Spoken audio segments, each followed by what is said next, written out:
What's going on, people? Welcome back. Only Facts Sports. You already know what it is. Club Bruges versus Arsenal in the Champions League. Big game. Hopefully back to winning ways. Arsenal making a comeback after the very disappointing loss against Aston Villa. That horrible, horrible 2-1. Conceded the injury time goal. But our record is perfect in the Champions League. We're away in the Champions League. And hopefully we can set things right. Up against Bruges. This is actually Bruges' manager's first game for a new manager.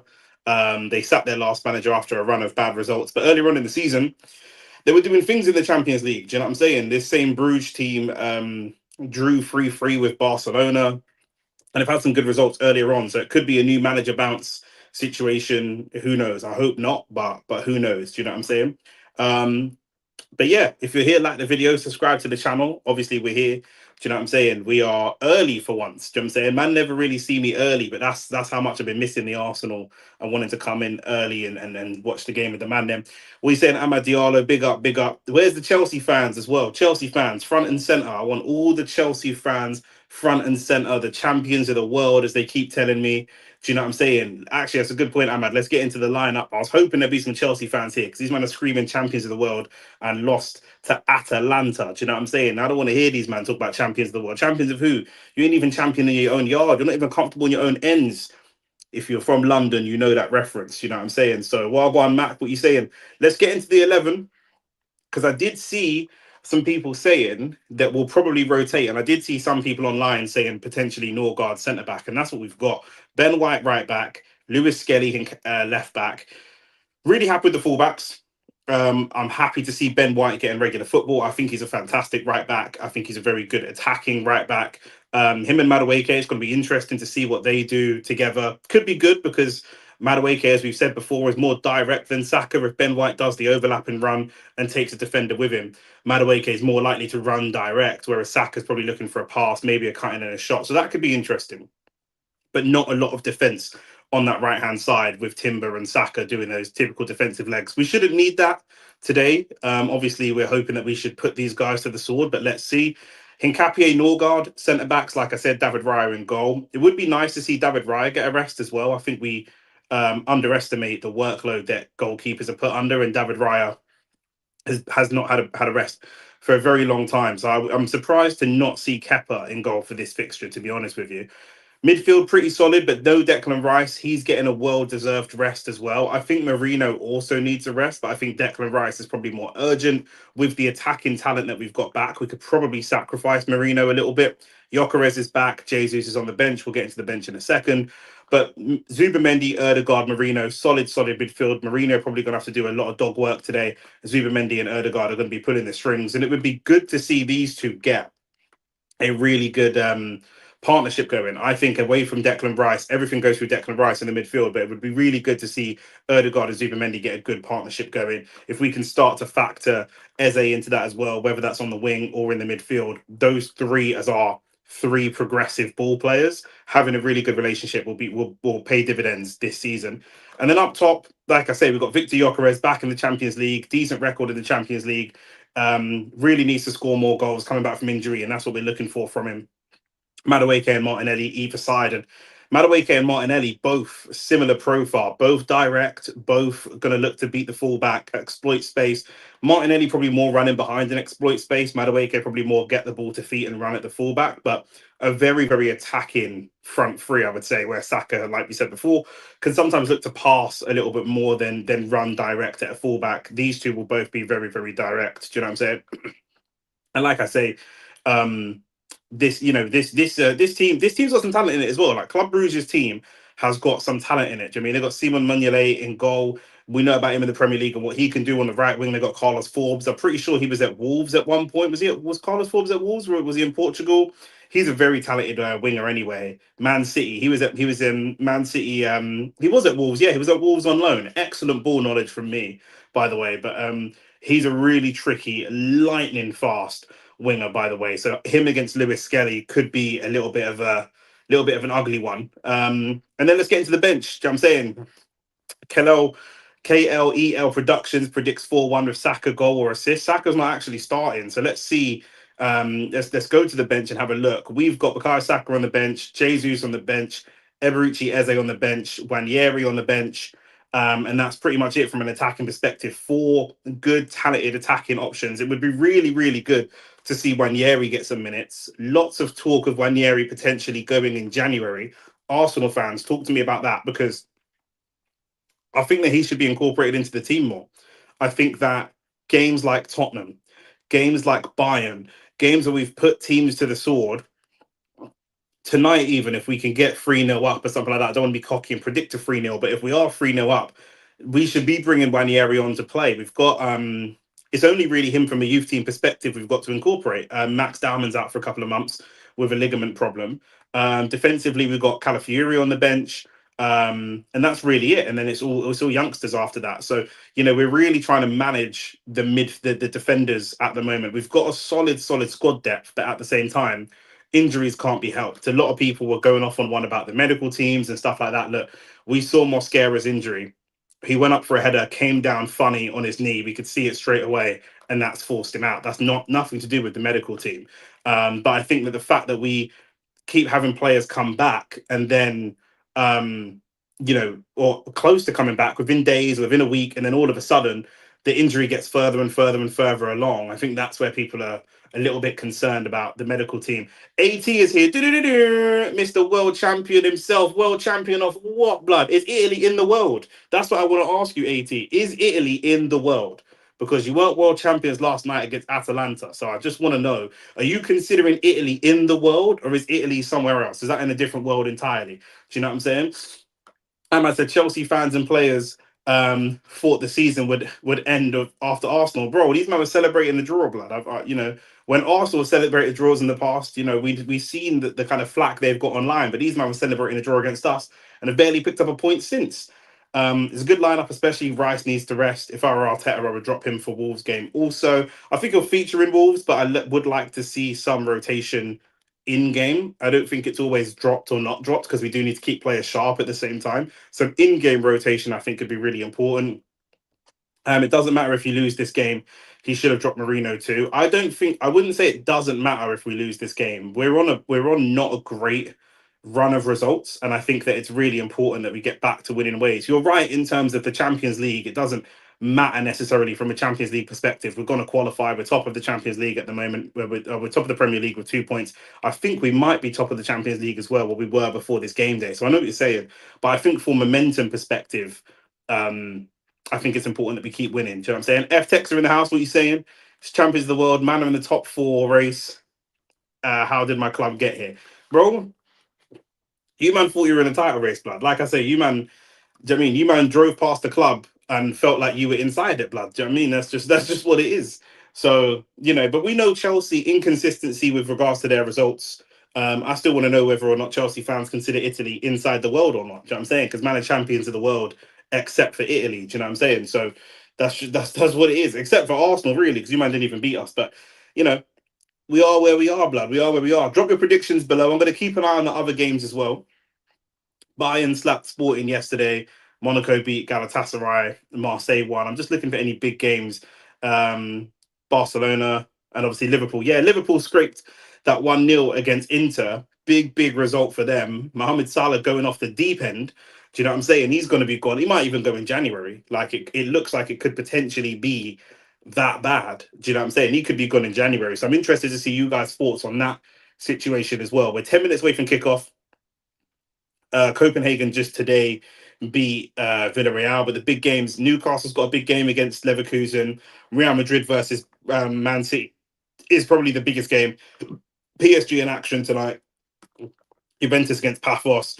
Dortmund against Bodo Glimt. So a lot of like kind of fairly one-sided ties, but I guess Real Madrid, Man City's the game you're going to keep a real eye on, because Man City are going to want to win some type of trophy this season. I promise you will slap Wolves. They are terrible. No, I hear you. Like I said, I would not play Rice, but I might, even if he comes off the bench for the last 15 minutes or something, just to keep fit, because that would be 2 games that he hasn't played. And I want him to be sharp for when he does come back into the fold. Do you know what I mean? Because through December we're gonna have a lot of games. But I do hear you. Same individuals as usual. Buenos Aires, Drinkwater, and Netanyahu. Blood. Do you know what I'm saying? I fell asleep, not gonna lie. What did you make of Pitbull versus Roach? I thought Pitbull done a good job to make Roach fight his kind of fight. And then I think a draw in the end was fair. I think a draw was a good, fair result. Do you know what I'm saying? How come there was no match review for Premier League for Arsenal Villa game? I was live, in it. I was live. I did a little review, blood. It was just short. I mean, the match reviews are always flipping just the end of the watch along clipped up. Do you know what I'm saying? But it's normally Shane that clips them, but Shane was in Mexico. So I don't normally clip them myself. It's normally Shane. I'm trying to get Shane to shoot only facts tomorrow so that it can go out on Friday, but Shane is only free in the day and I'm only free in the evening. So I don't even know what we're going to do with regards to the podcast this week, but we're trying to figure something out. Do you know what I'm saying? Maybe it just has to go out later than usual. I don't know. Do you know what I mean? But we're going to be live. I don't know if there's any lives this weekend. I think we've got football, but I don't think there's any boxing this weekend. Um, we've got Wolves on Saturday. That's another evening kickoff, and then nothing until Jake Paul, AJ. So I guess everything's going to go into the promo for that live. So hopefully that live is good. That live might not be super busy because we tend to do better on lives where the fight's a bit smaller because not everyone's live. Like for me and Shane, we're proper hardcore boxing fans, as you man already know. And what's jarring for me, and it's just social media, it's the way that it is, but what's jarring for me is when I see people go live that are not even into boxing. I'm not talking about I'm not talking about other sports channels like DR Sports don't cover every fight, but they'll cover a big fight. They're still a sports channel. I'm talking about I'm subscribed to YouTube channels that don't cover sports. I'm subscribed to YouTube channels that cover like movies and TV that randomly go live when Jake Paul's fighting. I'm just like, bro, allow it. Like we're just taking unnecessary audience away from us, man. Do you know what I mean? Who are proper diehard boxing fans. But it is what it is. The Rants fight stream was hilarious, bro. Yes, bro. I had to put it on a couple man in that stream, bro. You know what I'm saying? Like, man just coming in and getting disrespectful. Like, I'll track IP address. If they're not from London, then fair enough, innit? But if there's someone in London, I'll slap the shit out of someone, like, do you know what I'm saying? So there's some weirdos in the chat, man. These man Rants and Lee and Saeed and these, man, I don't know how they do it, but I ain't got the temperament. I really don't. Like, if that's what it's like, I worry for I worry for the future of this channel, bro. If it gets to 20,000 or 50,000 or whatever the case may be, because there's some weird people outside, bro. There's some weird people outside. Do you know what I'm saying? And I'm an outside type of brother. Like everyone, I post on my Instagram where I am. When I'm at football, I post it. I post it. When I've had issues with people, I post like, "Yo, I'm here." Do you know what I'm saying? I'm at Power League. I'm at Alperton Goals till 9 o'clock. So you can pull up and say what I want. Do you know what I'm saying? Like I'm one of them kind of people. So do you know what I'm saying? But these men are very, very strange. Man talking about Windrush and all types of stuff. I'm like, bro, what are you talking about? Like, what are you it wasn't like this in my day. It's like, bro, we were talking about Gyal and in your day, what man didn't like Gyal in your day? Fair enough. 80, you were playing Everton next. It's peak. Villa and Newcastle away after that. It's looking real peak. Is Everton a peak game for you, man, at this point? Villa and Newcastle's peak. I guess Everton are on a good run of form. I guess so. You might not get a point for 3 games. Nah, man. You don't got to be confident against Everton. Everton are shit. They're on a good run. But player for player, Everton are not good. Like they're not a good footballing side. Like they can scrap a goal, and they've got 2 good wingers. Do you know what I'm saying? They're on a good run of form. But you lot, I don't know, man. I still feel like if you want to be top 4, you've got to be taking points off teams like Everton. You've got to be. Do you know what I mean? Villa and Newcastle as well. You've got to get some points at these games. Do you know what I mean? I think one of them's got to be a 3 points. If you drop points against one of them, fair enough. But no, I can't lie. Got to be 7 points in the next 3 games. Yeah, exactly. That exactly, and especially in this December Christmas period, bro. The games are coming so fast. Like there's no time. There's actually no time, bro. What have we got? We've got Bruges today, Wolves on Saturday, then Everton the following Saturday, then Brighton just after Christmas, then Aston Villa at home. So it's an okay run. It's a challenging run, but nothing crazy. I know we just lost at Aston Villa. but we play them on the 30th of December at the Emirates as well. We'll have players back at that point. Feel good. Then we go into Jan, 3rd of Jan, we play Bournemouth. And then on the 8th of Jan, we play Liverpool. So that Liverpool's the next like big game. Then Portsmouth, Nottingham Forest, Inter. We play Inter as well. Man United. 25th of Jan, we're going to be playing Man United. That is a game. Shane's going to have to be here for that game. 100%. Manager's been moving mad lately. What do you think that's down to? Is this just favoritism or what? Because you moan about the lineups a lot. You know what I'm saying? Does he just have his favorites or what's the situation? And does anyone know if Christian Norgard has ever played centre back? I'm not sure.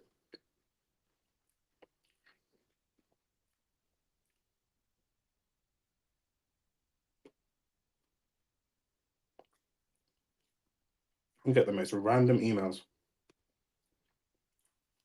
I'm not sure if Christian Norgard's ever played centre back or not, but he's going to have to do a job for us today. Drop your predictions below. KLEL earlier said 3-1. I could see a 3-1. I could actually see a 3-1. I could see a 3-0, but I could see a 3-1 as well.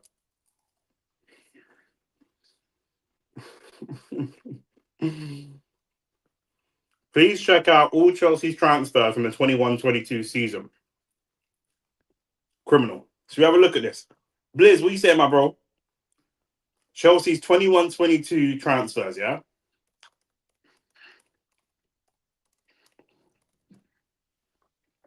Let's have a look at these. Man's got the popcorn for the game. Man's got the Only Facts mug. Okay. Romelu Lukaku. 113 million euros. Saul Niguez. Horrible. £5 million loan. Goalkeeper that had no Marcus Bettinelli. Free transfer from Fulham. Trevor Chalobah. Tamori. This is just end of loans. Look how many players I had out on loan, bro. You man had 1, 2, 3, 4, 5, 6, 7, 8, 9, 10, 11, 12, 13, 14, 15, 16, 17 players out on loan. This is what I think Chelsea is the reason why they changed that that loan system. I forgot you man had Bakayoko.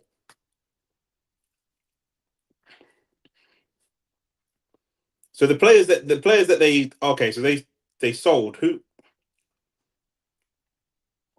Let me see. So that's it.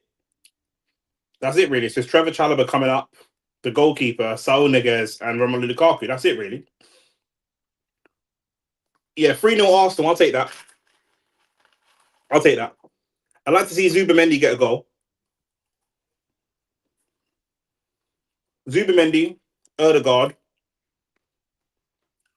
Madueke, Gyökeres. They're the 4 I want to see scoring. Nathaniel, what you saying? Nathaniel, talk to me, man. Probably. Bro, these English Chelsea fans had a war criminal owning their club, and when man tried to shut him down, they were screaming and defending the war criminal. These are the same man that are screaming Free Palestine. They were defending the war criminal because they wanted their club to win trophies. This is these man. This is these man. Yeah, what was Rand saying today?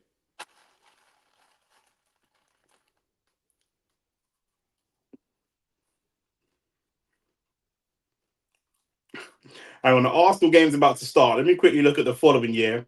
Ahmad is on these man's neck.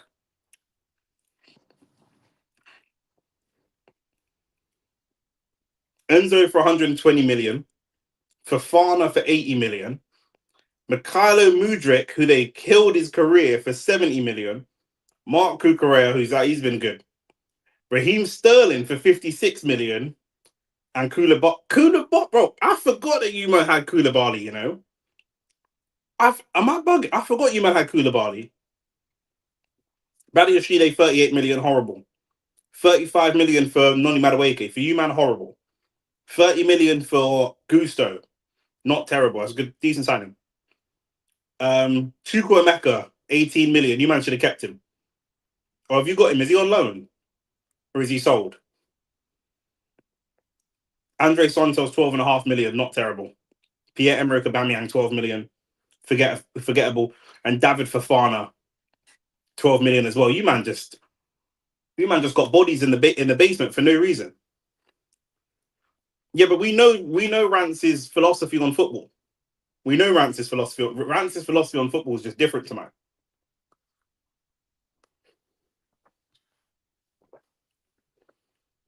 I know he thinks me and him argue about Saka all the time. Arsenal have kicked off, by the way. Rance likes a different type of player, but I mean, Saka has been one of the top winners. Even if you want to say Saka's overrated or Saka can't, even if whatever you want to say, he's been one of the top winners in the Prem for 3 or 4 years consistently now. If you want to say Salah's better, Palmer's better, this, that, but he's been one of the top winners in the Prem for 4 or 5 years. So he can't be mediocre. If you want to say he's overrated or Arsenal fans gas him too much or something like that, then fair enough. But can't say man's mediocre. Even if he doesn't do a lot of pretty exciting stuff. You could watch Sergio Busquets not do a lot of exciting stuff and see that he's not mediocre. So good ball over the top straight away from Zubamendi towards Martinelli, and we'll take the throw. The strength of Saka and he being clutch alone makes him top for me. Bro, he's physically strong. And like I say, we broke this down on the stream the other night. Saka is not very exciting. He's a very conservative, simple football player. Like a lot of Arsenal players. Arsenal's a club like that. When I was growing up, Arsenal played they played attractive football, but Arsenal typically, Norgard looking for a long throw early, throw long into the box.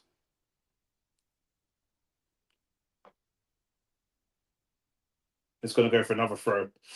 Almost rash there from Hincapié, by the way.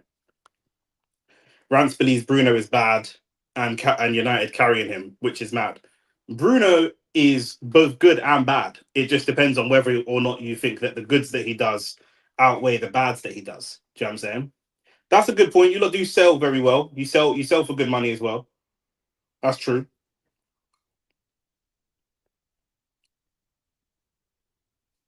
Club Brugge's first attempt at a counter-attack stopped by Ben White. Not everything has to be exciting, though. Do you know what I'm saying? Like, I'm trying to think of there are some good midfielders that are very effective. When Frank Lampard was playing football, he used to get criticised all the time. People used to call him Fat Frank.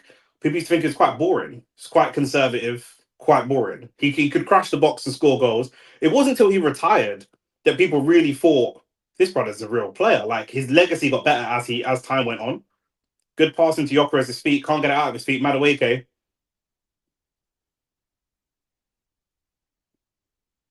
Erdegaard, can he get the shot off? He does get the shot off. It's a big save from the goalkeeper. Erdegaard has dug out a good amount of power there because the keeper has punched it well wide. That didn't look like Mignolet in goal either. This looks like someone a lot younger. Who is that? Because I'm sure on the team sheet it said Mignolet was in goal. Oh, they've changed it. They've got a young goalkeeper in goal instead. Which press? Oh, I didn't watch it. I need to watch it afterwards. We're going to talk about it on the show. The Shakur Tio press conference, yeah?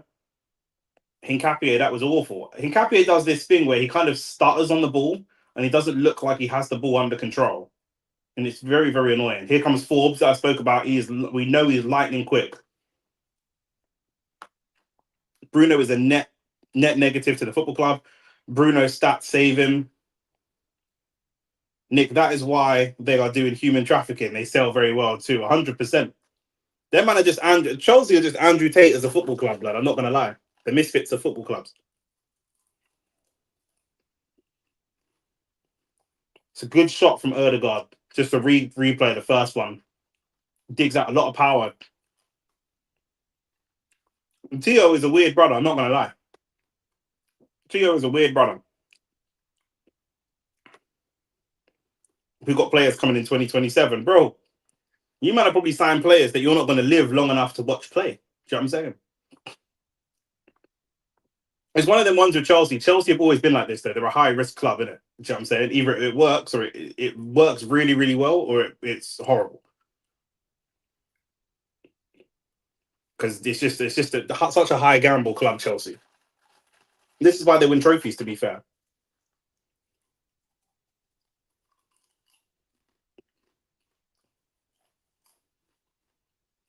Nkapie bundled to the floor by Forbes.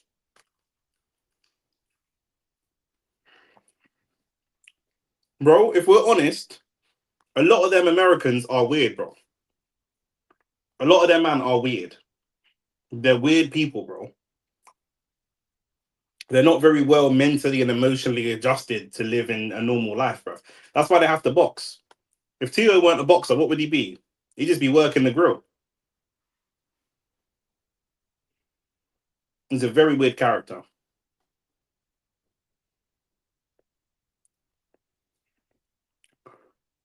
We've got Madueke winning headers in 2026. Ball released for Ben White. Ben just can't find that offloading pass. Arsenal had a couple of good opportunities already. And then Forbes, again, like we said, this is going to be the main guy they're going to look to use for their counter attacks.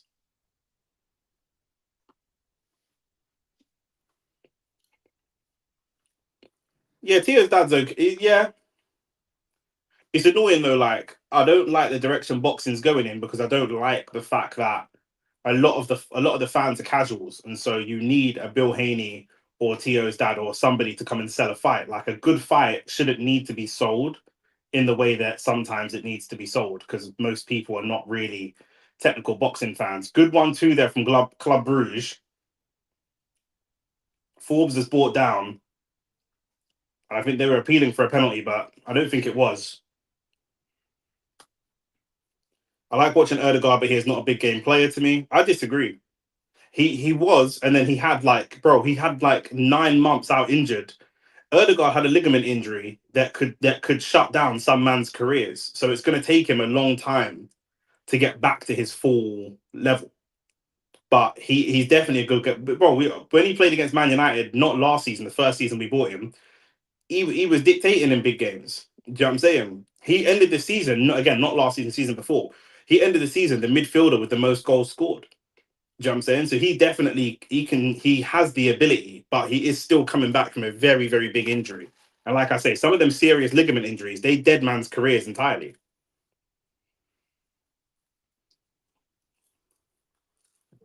City is such an intimidating team. I don't see any games really being like, unless it's Liverpool, Chelsea, Arsenal, United. I always just assume City are going to win.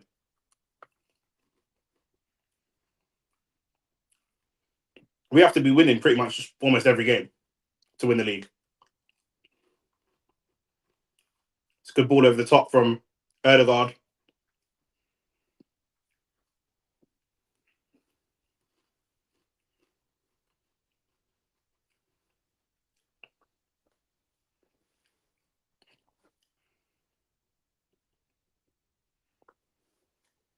Having City got like Fulham or someone this weekend?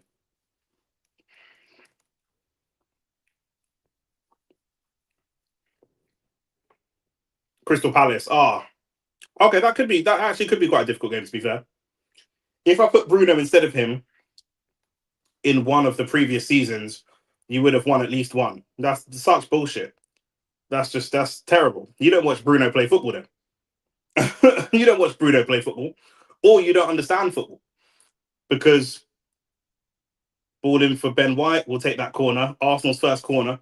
Bruno, your logic is probably that if Bruno played last season instead of Erdegaard, we probably have an extra 10 goals. Do you know what I'm saying? Granted, we probably have 10 more goals across the team. Bruno probably gets more assists and probably scores more goals. However, defensively, we would have probably conceded 10 more goals as well. Do you know what I'm saying? I don't think that Bruno is not good at seeing a game out. Bruno is not good at game management.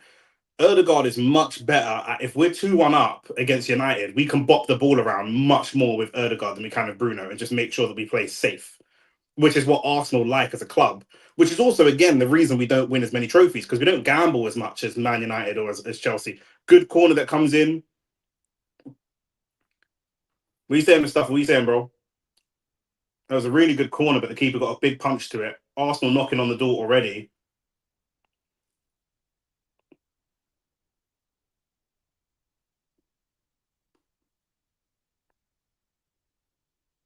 How's that not a foul?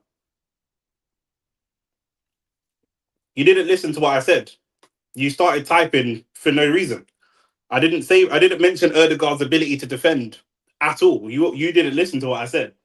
I said Erdegaard is better at keeping the football tidy so we can kill the clock. Do you know what I'm saying? If we're winning 2-1, and this might be why we don't win trophies, by the way. If we're winning 2-1 and it's 88 minutes on the clock and Erdegaard has the ball on the edge of the box, he's turning sideways and passing it sideways. Bruno is shooting to try and make it 3-1. In some games, Bruno makes it 3-1 and we get the 3 points. But in other games, Bruno misses that chance. They counter attack, and then the other team score. Game controlling, but that didn't win you trophies, bro. You're obviously not understanding what I'm saying. You're bringing basic generic Twitter narratives to a football conversation. I'm having a football conversation with you. Bruno could give us more GA, but he's going to lose us control of the game. So wherever GA he gets us, he also loses us. Do you know what I'm saying? Because I could say, I mean, you lot haven't won big trophies. You've won cups, but when was your last Prem or Champions League? What majors have you won with Bruno? Where was Bruno in the Europa League final? Do you know what I'm saying? Like we could both do this to each other. Okay, you man have an extra cup and FA Cup and League Cup. That's fine. But in terms of majors, you lot also haven't won majors with Bruno. So, do you know what I'm saying? Like I can make the same argument back to you. Do you know what I'm saying? Is an FA Cup a major? I'll give you guys a FA Cup then. We'll call that a major. Some people disagree that it's whether it's a major or not. I'll call it a major. But we've won an FA Cup with Erdegaard.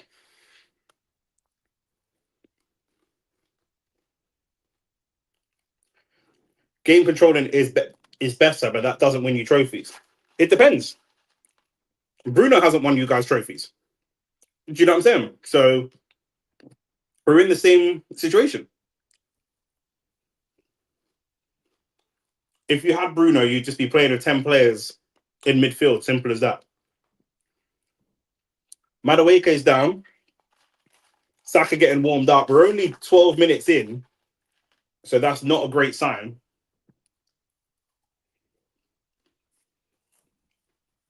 But yeah, if you prefer Bruno to Erdegaard, that's fine. I disagree, but that's fine. But the idea that Bruno makes us win Premier Leagues is hilarious. You know what I'm saying? Who won more trophies, Erdegaard at Arsenal or Bruno at United? Bruno at United. Bruno at United. Cole Palmer's won more trophies at City. What's your point? Jack Grealish won a treble at City. If we had Jack Grealish instead of Saka, that doesn't necessarily mean that we would win big trophies. You know what I'm saying? Man, don't bring their trophies with them. You're oversimplifying the analysis. That's not how football works. That's so not how football works. We've seen this. We've seen it bare times. We've seen it bare times where a player, I don't know, let's say Arsenal, and people say, "Oh, you need a number 9 because that's all you're missing," and we get a 9 and it don't work. That's not how football works. I thought it's not that simple. If football was that simple, everyone would win trophies.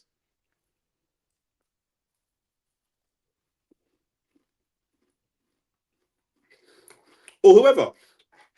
Or whoever them. Whoever. If you take away Erdegaard and you put KDB, we don't automatically win the Premier League. That's not how, or Bernardo Silva, whoever you want to put. That's not how football works, bro. That's literally not how football works. You don't work that way. That's what I'm saying. That's literally not how football works, bro. It makes sense on paper, but that's not how it works. Every year, people sign players to make their team better, and it don't always work straight away like that. Bruno Guimaraes, own goal, by the way. Leverkusen are winning 1-0 over Newcastle as it stands.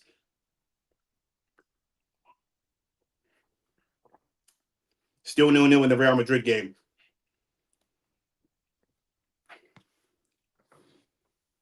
I don't rate Bruno that highly, but it don't like. By the way, I don't see the difference in skill between Erdegaard and Bruno. But if you want to play Bruno, you need two defensive midfielders behind him. Um, Erdegaard's a better ball carrier. Bruno, to me, can't really dribble. Bruno's a better ball carrier. And he's a better like close contact passer of the ball. Bruno's better at long passes, better at crosses. I don't know if Bruno's better at shooting, but he definitely shoots more. Like AT said, he's a volume player. I agree, it's not how it looks on paper, but I'm just saying prime for prime, pound for pound. There's no bro. That's not football, bro. Prime for prime, pound for pound means nothing. You're just typing words that don't mean anything. Erdegaard is more skilled, I would say that, more pleasing to watch, but Bruno is more clutch and output. I think maybe if you get to a cup final, yes, Bruno's a great cup player because, like the man them said, he's a volume player. Bruno is very likely to win you cups because if you get him to a cup final, yes, he can be clutch. However, he's not going to win you big trophies like Prems or UCLs because you're not going to. Bruno will lose you games along the way to get to a final. If you can get to a final, Bruno can come up with a mad moment. Do you know what I'm saying? But consistency would win you the big trophies. And I think Erdegaard is more consistent than Bruno. But if we got to a final and I could sub out Erdegaard and bring in Bruno for a big moment, that might be the case. But like I say, United would never win. I said this like 2-3 years ago. United will never win a Champions League or Premier League with Bruno Fernandes as your centre mid. Ever. And I think some United fans over egg it because the rest of your midfield is shit. So by comparison, Bruno looks good. Would Arteta, who's more tactical, allow Bruno to play grenade ball? No. This is what I'm saying. In a season, in a Champions League group stage or in a Premier League season, no. But like when we got the Declan Rice free kicks, that wasn't against Real Madrid. That's not part of the game plan. When you get to a semi-final or a final, you just play. You might look for a moment to break the plan. Do you know what I'm saying? You might not play exactly to the idea of the manager's plan, and Bruno is good for that. But if he doesn't give you that one moment, he's not giving you a lot else. Do you know what I'm saying? Whereas I think Erdegaard gives you a lot more across the pitch than Bruno does. Erdegaard's not a great defender. He's no great tackler or anything like that. But he will, if somebody runs past him, he'll at least track back and give the defense an extra body. Bruno won't even track back. He'll just stand there and watch. He'll just let them go. Do you know what I'm saying? So as a player, I'd much rather have Erdegaard than Bruno. But yeah, Bruno will give you individual moments for sure. I'm trying to think of another analogy that's like I say, it's like Saka versus Jared Bowen. Do you know what I'm saying? Jared Bowen is probably, or maybe Saka versus Anthony Gordon. Anthony Gordon is in a cup final, cup semi-final. He might just blitz the defender and knock it top bins. But Saka's going to give you more on a week to week basis. Bad example right now because I know Saka's on a bad run of form. But do you know what I'm saying? Like that's what it is. Erdegaard is very conservative, though. Arteta has made him so robotic. I don't think Arteta has made him robotic. Though. Again, that's Twitter. You're not watching the football. Erdegaard had a bad ligament injury that had him out for 9 months. So when he came, the season before Erdegaard had his injury, he was the highest scoring midfielder in the league. He was the highest scoring midfielder in the league. And I think he was on track to or broke the record for a midfielder ending with the most goals in the Premier League for any midfield player in a Premier League season. Then he had a bad ligament injury and he was out for 9 months. And when he came back, he wasn't the same. And you can see now he's still just getting back to the level that he was at. Do you know what I mean? It's not this idea that Arteta, you think that, so it's Arteta that stopped him from scoring, but it wasn't Arteta that was making him score when he was scoring. It don't make sense. When he's doing something good, it's not Arteta, it's the player. And when he does something bad, it's Arteta's fault. It don't make sense. If Bruno got a bad injury and was out for 9 months, and when he came back, he wasn't shooting as much, you wouldn't say the manager has asked him to stop shooting. Do you know what I'm saying?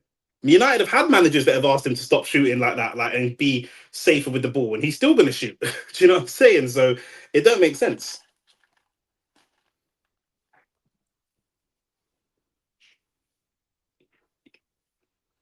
Pep and Arteta are definitely like disciplined players, but if something works, it works. Do you know what I'm saying?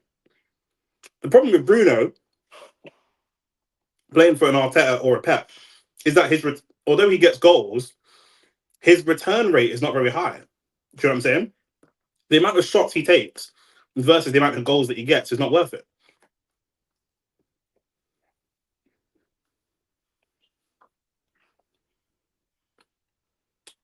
I'm talking about taking risks.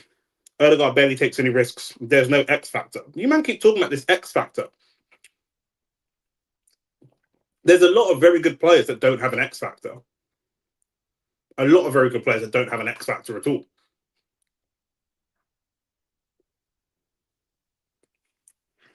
Let me check the stats on the most goals by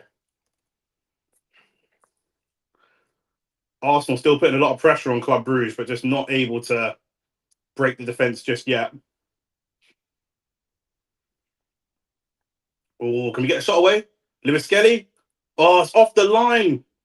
Lewis Skelly has a very wayward shot, but Hincapié tries to just turn it on, just knock it in, and it was blocked off the line.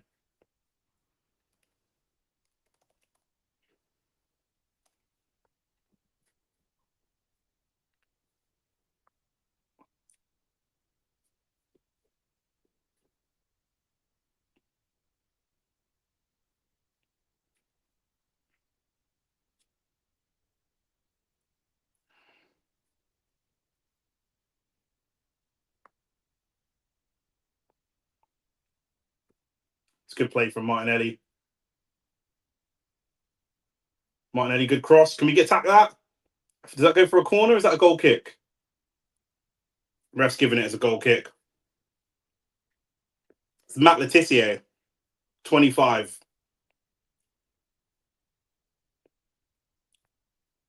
Frank Lampard's highest is 22. And Erdegaard was on 15.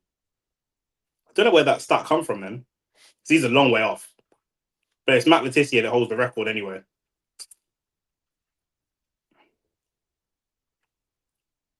But there's bare people in here that shouldn't be in there. Son's in there, but Son was a winger. Gareth Bale was a winger. Yaya Touré's in there, 20 goals for a kind of deep line midfielder's a joke.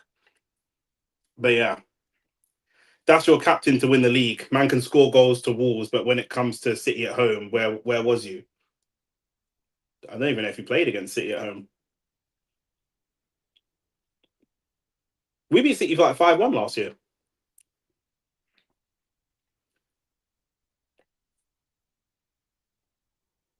Bruno's highest is 18. That was in the 2020-21 season. 18 was his highest. It's only 3 goals more than Odegaard. In his best season, he scored 3 goals more than Odegaard's best season. So this idea that, like, if we swap them out, he'd give us an extra 3 goals. Almost a good touch from Gyökeres, or from Martinelli, sorry.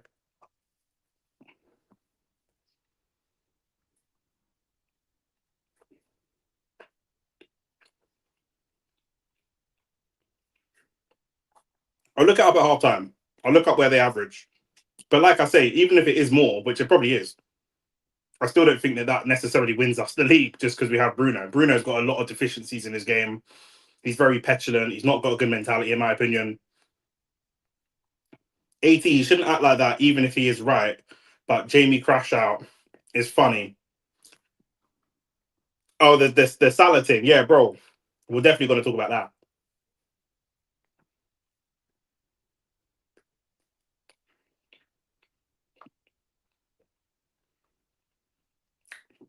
Club Rouge coming forward. Misplaced pass into the feet of Zubamendi. It's a poor shot from Bruges, really. Straight into the hands of Raya.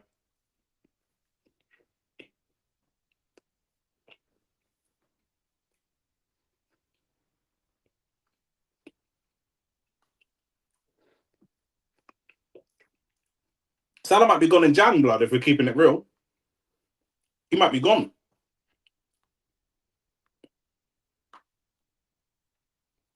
You're right, man. It's far more entertaining to lose to Atalanta. You're right.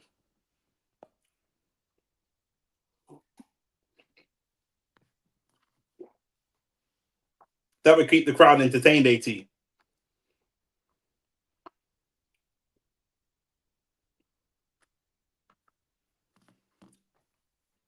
know what I'm saying?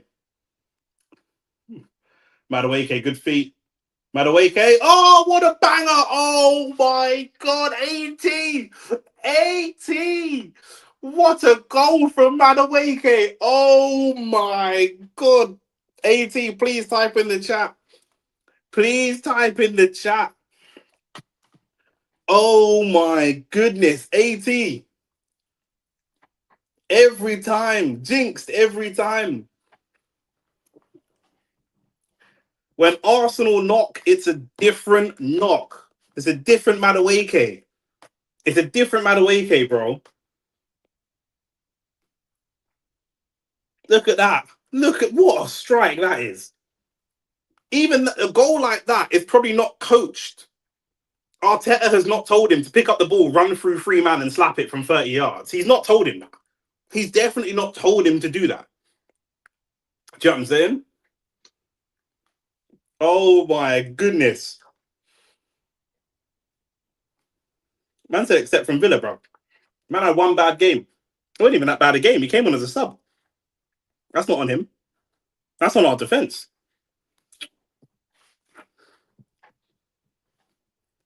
Man said big up KSI.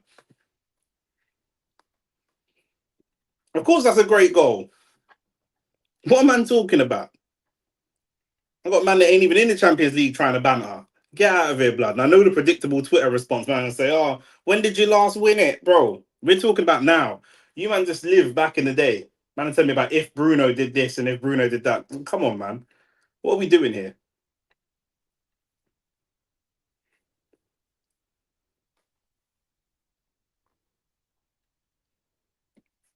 Told you, you man are not winning Prems or UCLs with Bruno, bro. This is not gonna happen. See, like I told you, told you. Man said, can Saka do that? Of course Saka can do that. What's wrong with you, man, bro? You man don't watch football. You man don't watch football, bro. There's entire 10-minute compilations online on YouTube of Saka just doing this over and over again. You man don't watch football. You man do not watch football.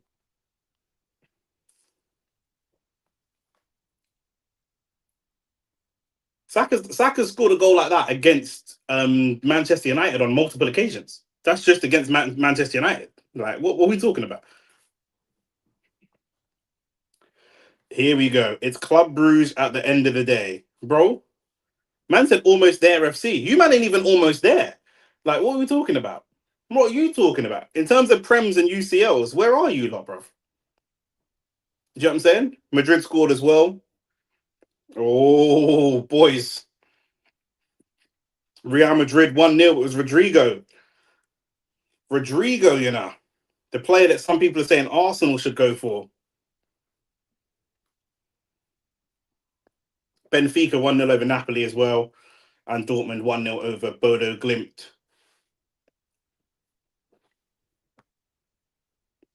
Yeah, Rodrigo, facts. Still not there like us, so who cares? What do you mean? Like, you're not even in the tournament. Oh, it's another save off the line. It's a corner from Martinelli. Header from Marino. There's a good header as well from Marino. And the keeper just off the line. Arsenal should probably be 2-0 up on the balance of play. There's been a few opportunities. Donnarumma, has he had a howler? Has Donnarumma done something mad?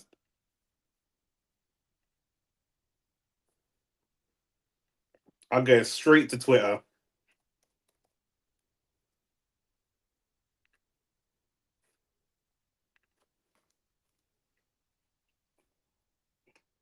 Bruges coming forwards. Oh, that was almost a very, very good pass from Club Bruges. I'm almost certain that was a shot that he kind of fucked up there rather than a pass.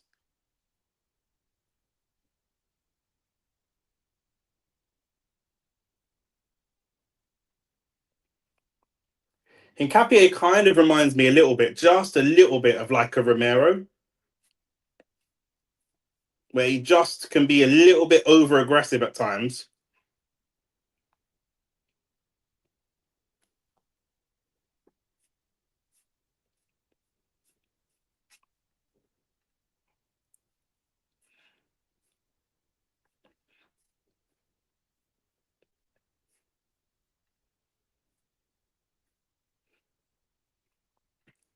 I can't even find a Donnarumma thing yet, but it is what it is.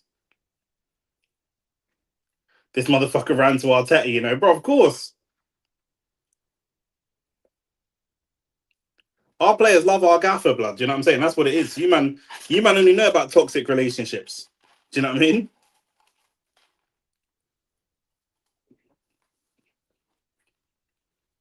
bro? Bellingham is just an African Bruno, blood. You know, like that.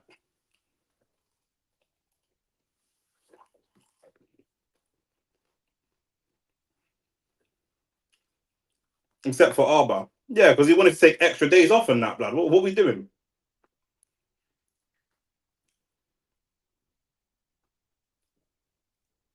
Oh, Martinelli. Martinelli doing really well. Martinelli's just chaos, you know. He's actually just chaos. Like, so much of what he does is not technically great, but he's so effective. Do you know what I mean? Like, man rarely see Martinelli have like good touches, good close control, but it just be so ugly and hard to play against. It's horrible. Yeah, Black Tomine for real, blood. Exactly.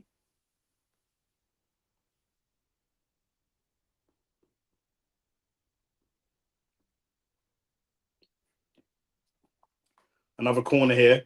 Madueke going to take it as well.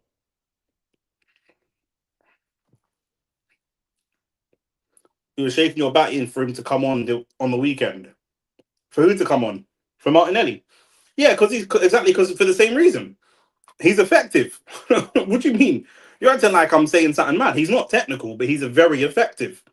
Especially when a team is going to push, is going to try and like play against us or run against us. Martinelli's a nightmare. Corner comes in from Madueke. Martinelli tries to hit it on the volley. See what I'm saying, bro? He tried to hit it on the volley, and that volley was dead. Do you know what I'm saying? But he's chaos. You see, early on in the season, Martinelli came off the bench like 3 times, got game winners. When Aston Villa was sitting deep, that wasn't the time for Martinelli because he's not got the technical attributes to break down a low block. However, when when they got the equalizer, that's when I said Martinelli should come on because they're going to start to push for the winner. And once they push out, like Matty Cash was pushing up, both their fullbacks pushing up, that's when you want Martinelli on the pitch, bro, because he's just chaos.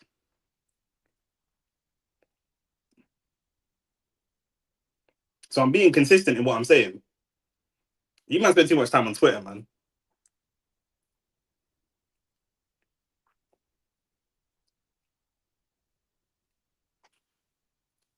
That's what I've said. That's what I said. That's all I was saying. Like when we played Aston Villa, literally when they conceded, that's when it's on stream. When they conceded and they started pushing for the winner, that's when I said, okay, cool. We need Martinelli now. We need Martinelli to start to capitalize. I think we did bring him on. We bought on Madueke first, and I think we bought on Martinelli afterwards, but it was too late at that point. Forbes. Forbes has been good. Good tackle. Back to Forbes again. The passing out from the midfield has been very, very ugly. Very, very scrappy passing.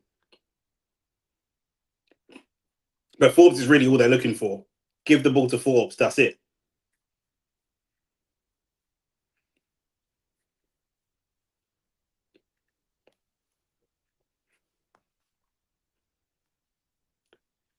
He's your Werner. I think he's a bit better than Werner, but I hear you. 80 always trying to make these Chelsea comparisons, blood. Bro, Werner had a hearing aid or something, blood, and couldn't deal with loud noise or some bullshit. Like, man, nah, bro. Like, less of that. Marino.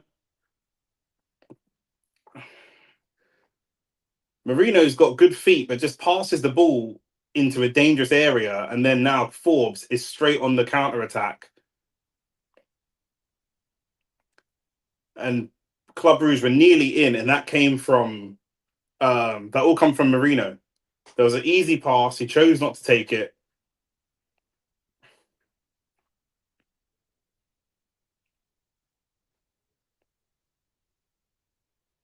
Marino again on the ball. Oh, look, horrible touch.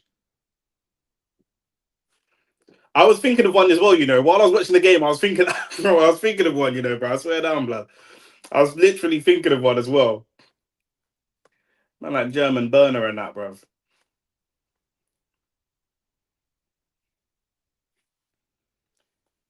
Gotta respect Arteta on Marino. He transformed him, bro. He's done that with a lot of with several players. I like what my Arteta's done, but like I'm critical in it. Like, you know what I'm saying, I like to assess football, and I've said many times, a lot of the most genius things Arteta's done since he's been manager, he has been forced into doing them. They're not things he chose to do. Havertz was brilliant as a nine. That was not Arteta's. It was Arteta's doing, but once he was forced into doing it. Marino at the nine, again, he was forced into doing it. So let's be fair. Madueke battling for the ball. Is that an Arsenal throw? The Lino nearly bottled it, bro. He didn't put up his flag for ages.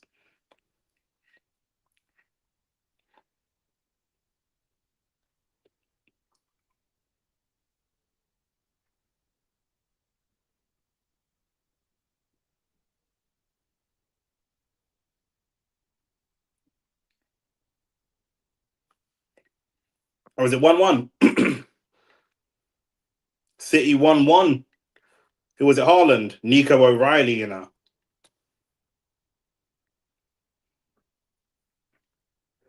Long throw comes in. Forbes driving down the line. That could be a yellow card for a foul from Madueke. Forbes, I reckon, is he going to go direct? He does go direct. Straight into the hands of Raya, though.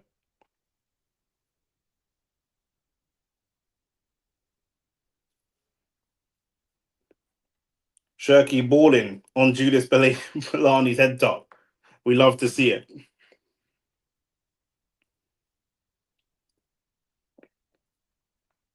Why is he a Judas? Why is Bellani a Judas?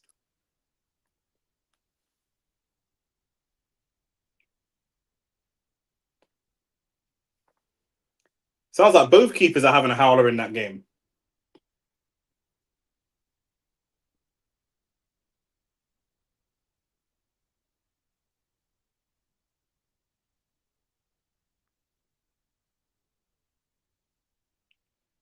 Again, passing out from Arsenal is a problem. Just not on the same page. Nkapie's playing it in behind Martinelli, and Martinelli's coming to feet to receive it. Just little communication like that. Worse than Donnarumma. I need to get at halftime. I'm going to get to Twitter and look at these.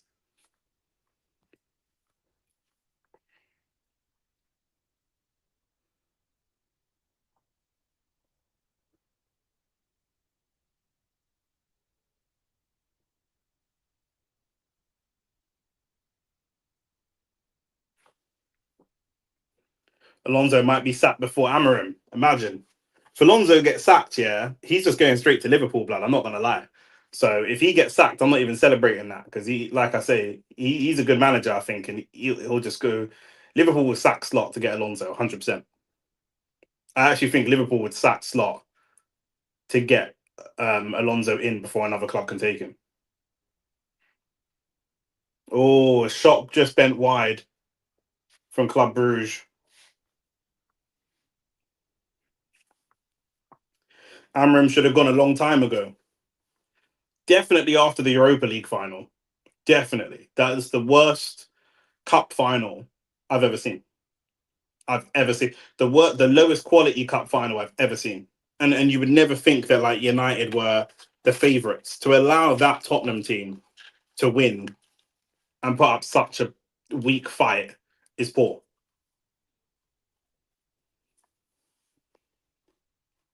Club Brugge getting into their groove a little bit here. Good strength from Jokeres.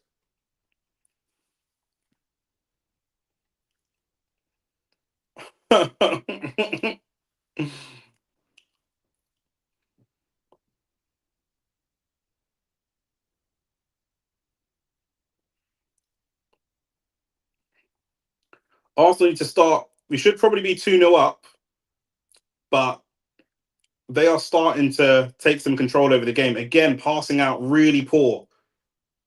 Passing out of the back really poor. Madueke, again, same situation. Madueke goes to Ben White's feet, but Ben White is running in behind and wants it in behind. There's no communication. Jude thinks he's R9.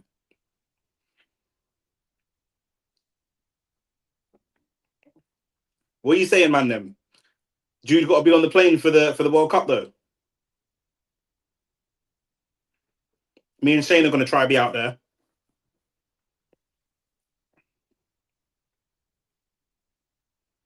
Martinelli is in absolute acres of space over here. Who have you got? Palmer as a starting 10. Who starts in the 10 for you, man? Assuming it's a typical 6, 8, 10 midfield. Because it might not be. It might be a flat 3. But just assuming it's a 6, 8, and 10, who is your 6, 8, and 10 for the World Cup? I don't care because I don't support England anyway. Do you know what I'm saying? I'll support Jamaica or if Jamaica don't qualify, I'll support any Caribbean nation. I'll support Haiti or Curacao. Nathaniel, you're not having Foden or Palmer, no? Grealish and then Saka on the left, Palmer on the right, all out attack Kane. AT, I'm not asking you that. I'm not asking you that. Midfield 3 is what I'm asking you. Who's your midfield 3? A 6, an 8, and a 10.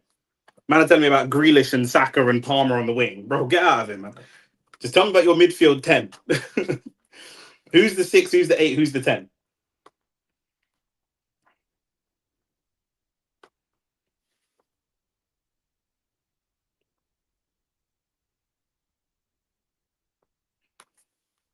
.40 minutes in. Wharton, Grealish, Rice/Anderson. Where's Grealish playing in that?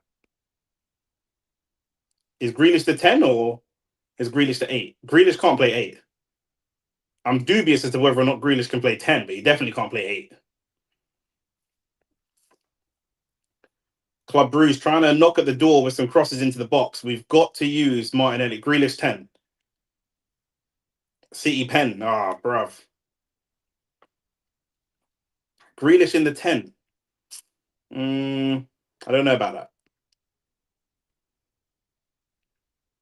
Grealish ain't a great passer, is my problem. I think Foden and Palmer are the two most natural 10s that we have, or that England have.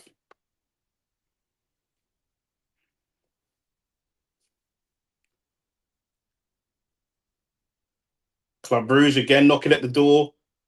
Almost a very similar situation to Aston Villa. Loads of Arsenal defenders cramped and just stabbing at the ball, and no one really able to get it clear.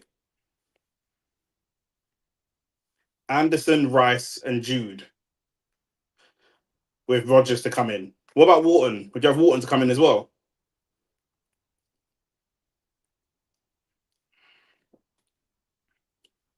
Jack Grealish in the 10, I don't see it. Maybe Jack Grealish on the left wing, but even then, I don't see it. I think that brother's one of the most overrated players. Jude can't play, man. Less of that, bro. A lot of man want Jude in the 10. So good ball over the top. Club Brugge could be in. There's the strike. David Raya gets down nice and quick. I think it could even be offside. It's not given offside though. 2-1. They got the pen. I don't think it will take Grealish. Depends on the games. I would start with Anderson and Rice. I think Rice is a permanent fixture. He's definitely starting. It's a question of who's. I think the 10 is the position that's up for the most grabs. Do you know what I'm saying? Between the 6 and the 8, there's Rice, and then there's definitely Rice, and then either Anderson or Wharton, whichever way you want to go. But the 10 position is the one that's the most interesting because you've got Grealish, you've got Palmer, you've got Rodgers, you've got Foden. Do you know what I'm saying? There's a lot of people that can play. You've got Bellingham. There's a lot of people that can play that 10 position. That's the position that's up for grabs.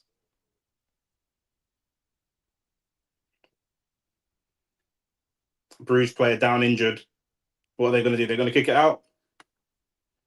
For me, Wharton is one of the first on the team sheet. Mano can't, bro. Yeah, Mano's definitely not in this. But I know you man rate him. I don't really rate Mano like that, but I'm impressed with Rogers more than Palmer and Foden. Yeah, Sincapié giving away a really, really rough foul again. Again, it's a bit of that Christian Romero. And Club Brugge are making the point. This is the second time that he's done this, and they do have a point. He has done that a couple of times. Hincapié does look a bit rash. We're not using Martinelli enough, in my opinion. Hincapié's trash, man. Told man that he's not trash. He's not great. The thing is, our starting two centre backs are so good that obviously most man are going to feel like a level below. Do you know what I'm saying? And that's what it is. I mean, he's definitely a level below what we've got. But he probably look good, bro. Do you know what I'm saying? In Chelsea's team, he probably look like a top player. Yeah, Darman is English, yeah. But there's no way Darman's going to play 10 for England if that's what you're about to say.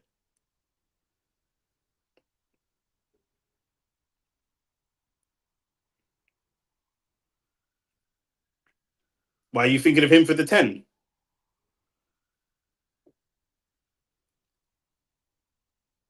Marino draws a good foul. Yeah, for the future, yeah, for the future. Him and Wanieri, definitely the future, but not right now. He's way too small.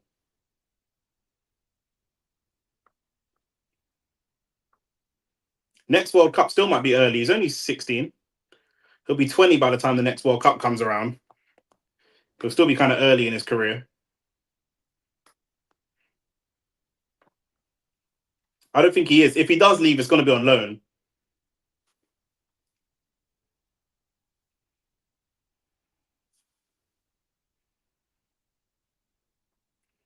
Four minutes added. Can we find a couple of opportunities here to extend this lead? Because, like I say, we should really be 2-0 up. I'm not going to lie.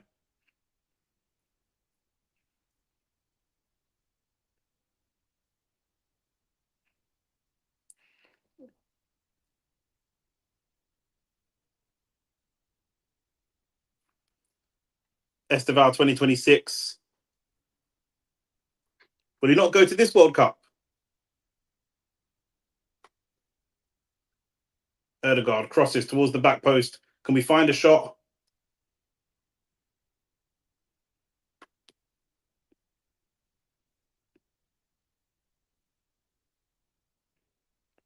Martinelli looking for the shot. Martinelli brought down on the edge of the box.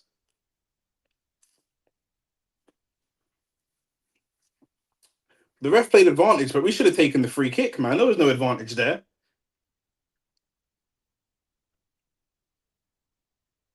We definitely should have taken the free kick.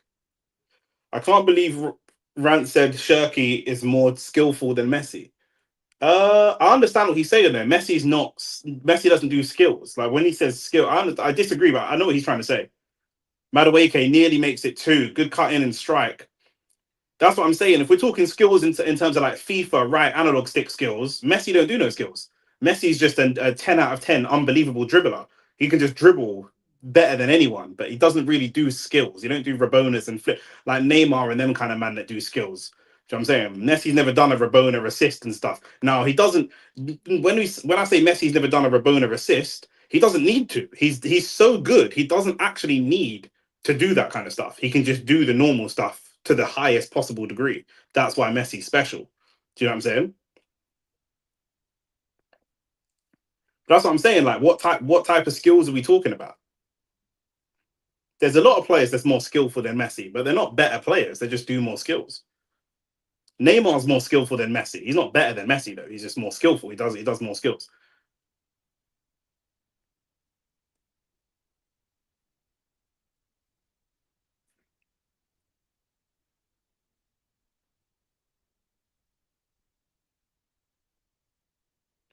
Nearly coming up to half time. Victor Gyökeres, can you hold that ball up? He's brought down. We'll take that free kick.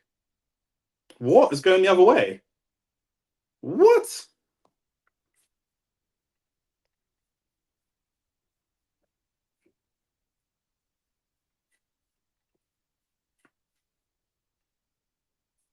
It's halftime. Halftime in that game. Halftime in all the games. 2-1 Real Madrid. Let me go and look at these. Let me go look at these goals.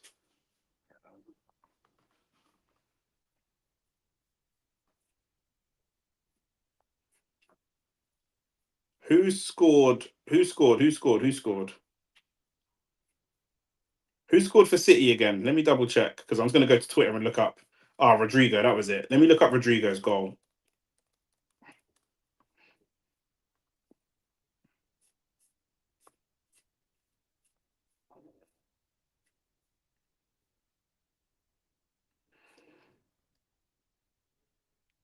Rodrigo. That's not that bad. When man say Donnarumma died, I thought it was terrible. That's not that bad. That's a good goal from Rodrigo. Donnarumma should do better, but that's not crazy. To be fair, I thought it was going to be worse than that. I'm not going to lie. And then Nico O'Reilly. Let's see O'Reilly's goal.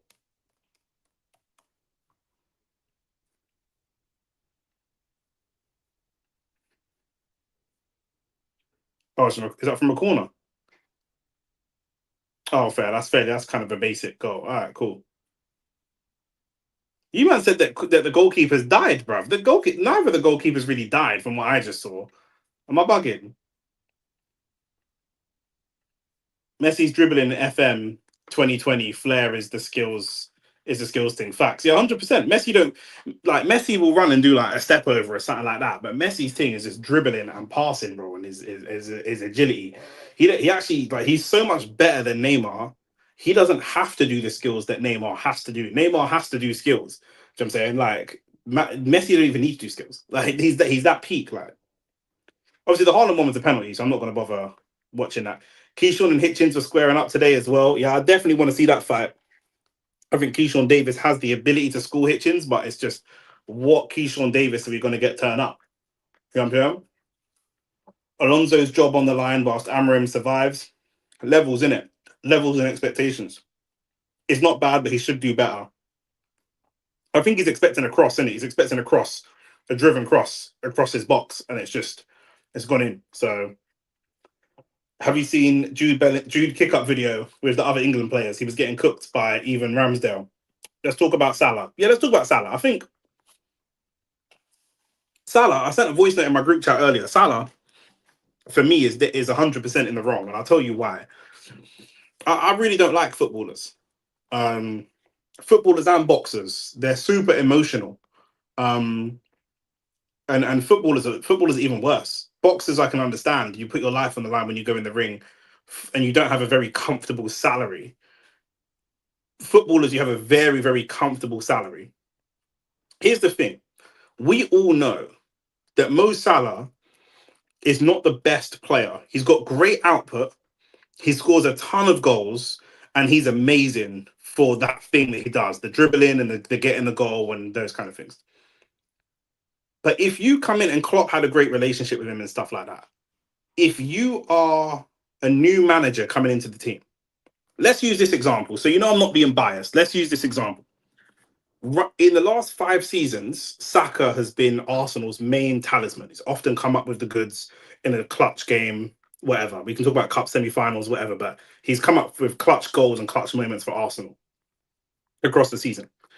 Right now, Saka's not on good form. This season, Saka's been maybe a 6 out of 10, if we're being generous. He's been okay, yeah? Not much GA, good corners, open play. He's been all right, nothing amazing. If Arteta got sacked today and a new manager came in tomorrow, Saka might not be a starter regularly because the new manager isn't going on what you did years ago. The new manager is just going on what you've done now. And the new manager is planning ahead for what he's going to do. Saka has a long-term contract at Arsenal and is apparently going to sign another long-term contract at Arsenal. Salah is in the last year of his contract and is not going to renew his contract. We all know he's going to Saudi in the summer and he's going in January. He's going to Africa Cup of Nations in January. So if I'm Arnie Slot, Klopp used you in a certain way because you were here on a long-term contract, you were a Jurgen Klopp signing, and you were coming up with the goods. You and I don't have that relationship, and you're leaving in the summer. So when I'm bringing in, I think Chiesa was already there, but when I'm bringing in Isak and Ekatike and Gakpo's there and all these other players are there, they're here for the next 5 years. You're not here for the next 5 years. You're only here for the next 5 months. So you are going to be deprioritized. The only way that I don't deprioritize you and slowly start to phase you out of the team, because why would I rely on you if you're not going to be here next year? The only way I can rely on you now is if you're killing it. If you're in the last year of your contract, let's say Haaland is in the last year of his Man City contract and he's going to Real Madrid next year, but he's killing it right now. He's scoring every week, every week, every.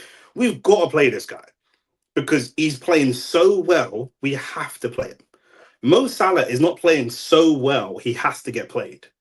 Do you know what I'm saying? It's either it's the loyalty of the past manager or you're killing it. Like I say, to go back to the Saka example, if a new manager comes in, it's either you have to start killing it. You have to start killing it every week for me to play you. If multiple times I've dropped you from the team and we've won games or we've played better, then there's a big problem. There's a big problem in this situation. I don't know what's going on with the Wi-Fi. There's a big problem in this situation. And you lashing out and saying you've been thrown under the bus and all the rest of it don't make no sense. It just doesn't make any sense. Do you know what I'm saying? We already know you're going to Saudi. You almost went to Saudi last year. There's plenty of things that you could complain about with your treatment over the years, but you haven't complained about those things. You're complaining about this thing. This doesn't work. Again, if Saka could not turn around to Arsenal fans and say, I'm always getting thrown under the bus, definitely not. Us Arsenal fans have definitely been loyal to you, almost over loyal to you. We've all seen the video of Arsenal fans saying we'd rather win the league with Saka. We'd rather not win the league than sell Saka and win the league. That's the loyalty that Arsenal fans. That's probably too much loyalty, but that's so you can never say we've thrown you under the bus. That's not the case. Do you know what I'm saying? We've had Liverpool players, Liverpool fans try and tell us that Salah is in the same conversation with Henry. That's obviously ridiculous. Do you know what I'm saying? It's so ridiculous. I don't have to explain why it's ridiculous. It's just obviously ridiculous. So Salah, I don't even know what he's trying to achieve. Are you trying to bully your way back into the team? Are you trying what are you trying to do? We've only got Liverpool have like 2 or 3 games left before you go to Africa Cup of Nations. And then when you go, this is a manager you already don't have a great relationship with. Isak's just come in the summer. You don't really have a relationship with Isak. Different players that come in, you don't know these man. You don't have a personal relationship with these man. And by the time you come back in February, we might not need you anymore. He could be gone in January. Do you know what I'm saying? If man are going to get good value for you, you could be gone. I don't understand what your beef is. Do you know what I'm saying? Like, man said he deserves to play all the time because of what he did before. That again, that's not how football works. That's not how football works. The last person to know that a footballer's legs are going is the footballer.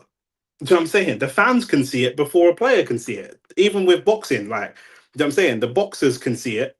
The fans can see it before the boxers can see it. We can see when a boxer's done. They'll always want to box. Players will always want to play. Saka limps around the pitch with injections in his leg, same as Rashford did. And guess what? He wants to play. Do you know what I'm saying? Gabriel is out with a ligament injury, and if Arteta said, "Do you want to play 20 minutes?" he would 100% play. He'd 100% play. It's the manager's job to make that decision for that reason. We'd all play. I can't play for Arsenal. But if someone is going to give me a contract of 20 grand a week to go and play for Arsenal, I would play for Arsenal. I know that I'm too overweight and not fit enough to go and play, but I'd go and play anyway. The manager's there to make those decisions, or the players would make the decisions. Do you know what I'm saying? That's the situation. Salah is, Salah could have an argument that he is not when he was good and when he was at his peak, if he wanted to say, in this country, I was not respected, and I was not the commercial success outside of Liverpool like I feel like I should have been. When we've gone and won things, in this country, they idolize Jack Grealish more than they idolize Salah, even though Salah's far better. Jack Grealish went up, won the treble, and then died and went straight back down to Everton again. Aston Villa, Man City, 2 years, Everton. Do you know what I'm saying? But that's not the conversation. In Liverpool, Mo Salah, they have murals of him painted on the wall and stuff like that. But Liverpool, unfortunately, is not. If you man ain't from England, you man, Nathaniel and Ahmad, I don't know if you know, Liverpool are like semi at war. Forget not the football club, the actual city. Liverpool do not like or get along with the rest of the country. They see themselves as their own thing. They don't like Manchester, especially. They don't like the South, where London is.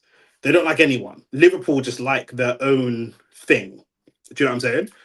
By contrast, Manchester United are massively not loved because everyone hates Man United, but Manchester United is seen as the main club across England. So if you are the star of Manchester United, you are the star of everything. If you are the star of Liverpool, you are just the star of Liverpool, if that makes sense. Do you know what I'm saying? And that's the way that it is. That's the club that you signed for. If you're the star of Arsenal, you're loved in London, but you're not loved in Manchester. You're not loved in Scotland. You're just loved in London because Arsenal's the biggest club in London, between Arsenal and Chelsea. But culturally, it's London, it's Arsenal. If you walk trophies and the rest of it, fine. But if you walk around the streets of London and you stop and ask everybody who they support, you're going to get, by the end of the day, you're going to have more Arsenal than any other club. That's what it is. Do you know what I'm saying? And he is refusing to accept where he is. And what I don't like about that is you have done great things for the club. First of all, it's a team sport. And second of all, you're leaving. Like, you need to understand my position as a manager. Now, in terms of the manager, I don't want to be stereotypical, but Dutch people we know, Dutch managers we know, are bad for man management. I used to work with Ricky, who comes on the channel. We used to work together. That's why I met Ricky. And he used to work a lot with our Dutch office. We had an office for our old company in the Netherlands. The Dutch guys, and I've worked in the Netherlands. I haven't gone there, but I've worked with Dutch clients for 4 or 5 years.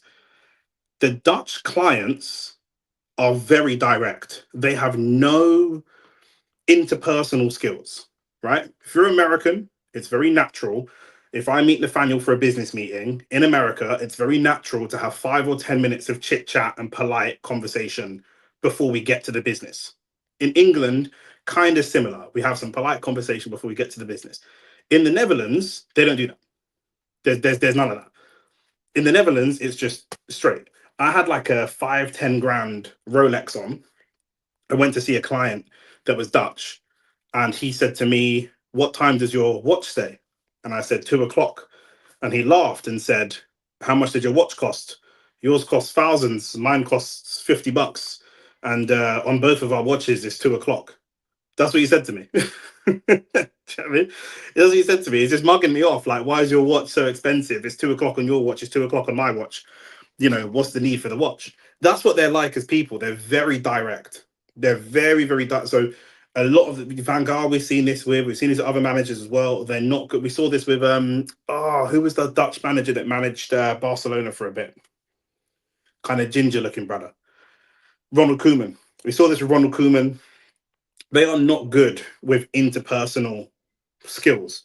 And so where I think that Arnie Slot is probably in the wrong is he probably hasn't sat Mo Salah down and said, "Here's how I see things, Mo. Here's the situation. Do you know what I mean? You're going to be gone soon. You're going to be part of this team until you're gone.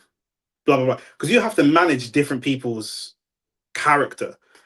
If Virgil was leaving in the summer, Virgil would still put in 10-10 effort. But he's a different character. When you're managing a team, everybody's personality is totally different. And so you would have to communicate with Mo Salah the way differently to how you communicate with Virgil. And I don't think the manager's done this. I don't think the manager has actually sat Mo down and said, "Here's how I see things from my perspective, and here's the situation." And you want to get to what I would do is say, "Listen, where do you want to be next year? Okay, you want to be in Saudi next year. What can we do to support you? What can we do to get you to Saudi? What can we do to make sure that you're at the top level when you get to Saudi? You want big wages? Let's have a great season now, and let's get you the top wages at Saudi for the summer. Let's end on a real high because these fans love you. You know, it's gonna come to an end, but let's end it as best as possible." Do you know what I mean? The manager probably hasn't said that. Do you know what I mean? The manager probably is not giving him no prior warning. And this is your star player. It's not just that you dropped him, it's how you drop him. Are you dropping him in a way that just before you're going out, you say, "By the way, Gakpo, you're going to start on the wing today"? Or have you set him to the side? Bro, I played for Surrey, yeah? Arsenal's coming out for the second half. I played for Surrey, which is county level football, so decent level, but not pro. And still, we had a captain. We had one of our captain left the club. The manager invited me to his house to dinner because we had a vote on who should be the next captain. I got voted amongst the players as who should be the next captain for Surrey. The manager, this is low level football. The manager invited me to his house for dinner and sat me down and spoke me through why I wasn't going to be the captain. Genuinely. And that's super low level football. And he sat me down and said, listen, you're a bit harsh, you're a bit critical. I'm worried that you're a bit aggressive. You know, when you shout at some of the players, their heads drop. I want you to be one of the leaders in the dressing room, but I'm going to make someone captain who's a little bit more motivational to get the team motivated. Do you know what I mean? But you can do some captain stuff. You know, you can lead the warm up, and you could, you know, I really value you, but I can't make you captain because actually there's someone here that I think is better. Bro, this is low level football. This is county level football, and he invited me to his house to have that conversation with me. So that if I'm Mo Salah, I'm expecting that level of conversation between us. And if I'm not getting that, what are we doing then? Do you know what I mean? Because if I can get that at a low level, how can Mo Salah not get that at the top pinnacle of football? So I do think they're both. Salah's definitely wrong. But I definitely think that the manager has some part to play in that as well. Does that make sense? Obviously, we're in the second half for Arsenal as well, but that's a bit of my football experience. And like I said, if I can experience that at a low level of football, I think if you're playing in the Prem team, you'd expect that level of conversation as well. Do you know what I mean? And that's what the manager's paid for. It's not just for the tactics. Is that 2-0? It looks like 2-0. Is it onside as well? And it's Madueke as well. Oh my God. AT. Not everyone can win away in Europe, my bro. Madueke never scored headers for Chelsea. Madueke never scored headers for Chelsea, bro. What are we talking about? What are we talking about? Noni, you know, F Texer, tell them again, man. Tell them, you know. Look at that, Lewis Skelly and Noni with the little handshakes and that. What's man talking about, bro? My club's an IC free club, you know. My club is an IC free club. That's all I'm saying, blood. Zubamendi, it's a lovely cross from Zubamendi as well. He had a up and down first half. That's not normally what you see from Zubamendi, you know. And the cross is a little bit deep. It's spinning away. That cross is actually spinning away from it's kind of spinning away and almost going out. And Noni Madueke does well to read it, get right underneath it, and just keep it inside the goal. What am I talking about, man? But yeah, I think when I look at Arnie Slot in interviews and the Dutch managers that we've seen, they're really the weakest part of them is the man management normally. Do you know what I mean? And I think that the man management for the Dutch players, I see free FC Nick. What are you saying, bro? Come on, you know, come on, bro. Man said Saka, you know. Bro, you're moving like Saka's stolen your gal or something. Like you just think about Saka constantly. Like, do you know what I'm saying? Nick, let's not forget what happened against Villa. The downfall soon come. Bro, we lost one game. We were unbeaten in 18 games. When was the last time your team is unbeaten in 18 games? Didn't you see that brother on Instagram that's growing his hair until Man United can have 5 games unbeaten? Do you know what I'm saying? Now he's got the Amazon rainforest on top of his head. Do you know what I'm saying? Man, I'm worried about my club. 18 games unbeaten, and we lost one game, my bro. Do you know what I'm saying? Louis Van got Ten Hag. Ten Hag is another one. Ten Hag is another one, bro. What these man won't do is try to culturally understand where you're coming from. They won't do. They won't do that. Do you know what I'm saying? Still just 2 points off City. Yeah, but I'd rather be 2 points above them than 2 points behind them. You know, like that. Man can only deal with the situation as we've got it in front of us. Do you know what I'm saying? So that's what it is. You man just worry about finishing in the top half. Do you know what I'm saying? Worry about your team. But yeah, like if you see Dutchman, yeah, if they go to your Christmas dinner and for some reason you have a roast chicken instead of a roast turkey, they won't ask why you have roast chicken instead of roast turkey. They'll just be like, Christmas is turkey. And that's that. So I'm saying you'll be like, yeah, I mean, Christmas is turkey for you, but in my family, we do it this way. Them, I ain't hearing that. Christmas is turkey. Do you know what I'm saying? That's how they move. The man move arrogant sometimes. Do you know what I'm saying? And that's what it is. The man move ignorant.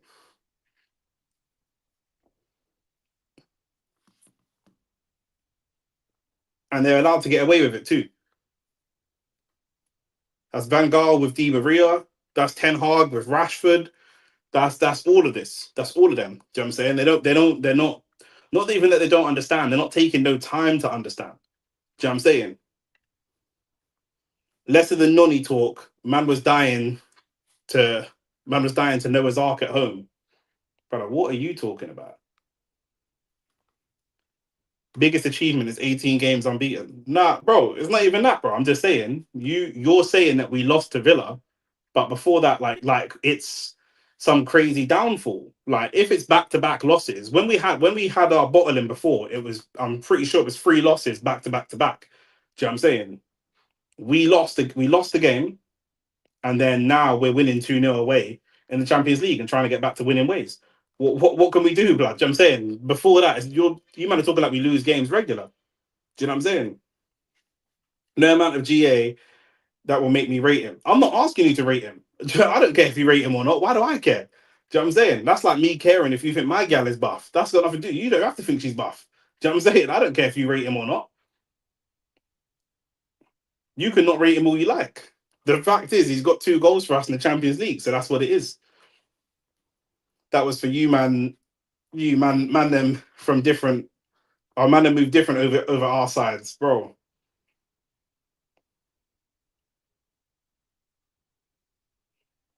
It was a good ball from Zubamendi still. Zubamendi just reminds me of Jorginho too much, bro. He's better, but it's just too similar. Like, yes, you're technical and you can dictate play, but man, just too small and weak. Like, they're not someone bigger and stronger we could get to do that job, bro. He just never fills me with confidence. Even though he's played well, like his first 2 games of the season were howlers, and it's quite rare for Arteta to buy a player and just throw them in the deep end. But he obviously trusted Zubamendi a lot.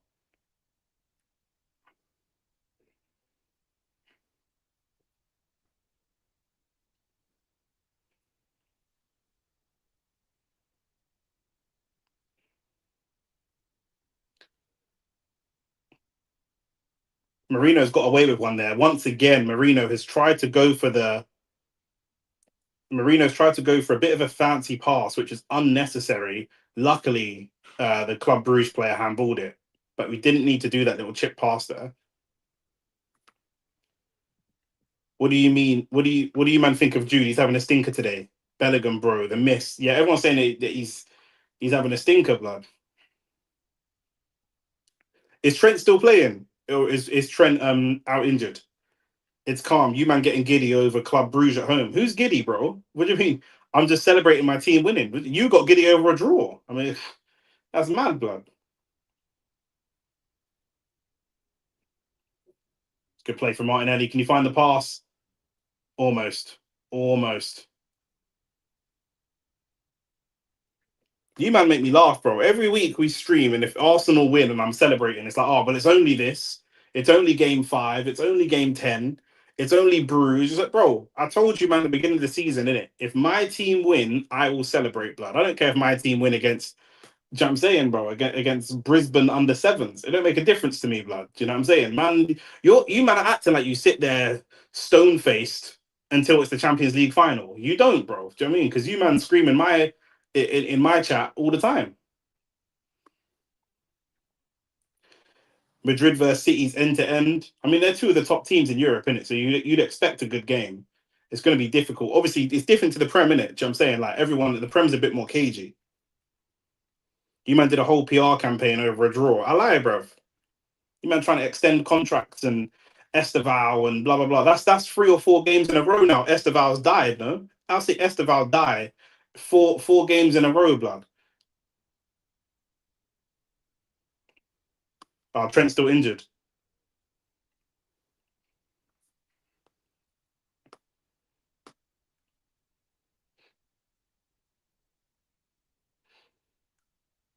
I've seen Esteval have a stinker and hooked like 4 or 5 times, like back to back to back to back, bro. What's man talking about? And you telling me Esteval's gonna win the World Cup in 2026, bro?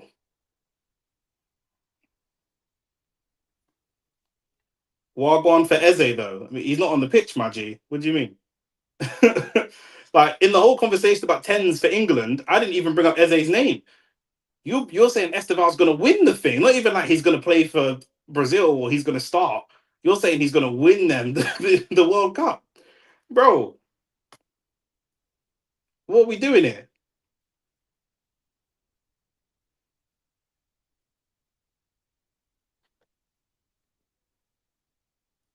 Man, just think about Eze. Eze's not even playing. Esteban wasn't playing yesterday. Oh, I just assumed because obviously you said that's you called him Esther Wow, so I just assumed that he'd be playing in it. But obviously, if your manager didn't trust him or rate him, oh my goodness! Oh, oh, he just saw what Martinelli just did. What a goal! What a goal, bro! What? Hey, yo! Ah, what a goal!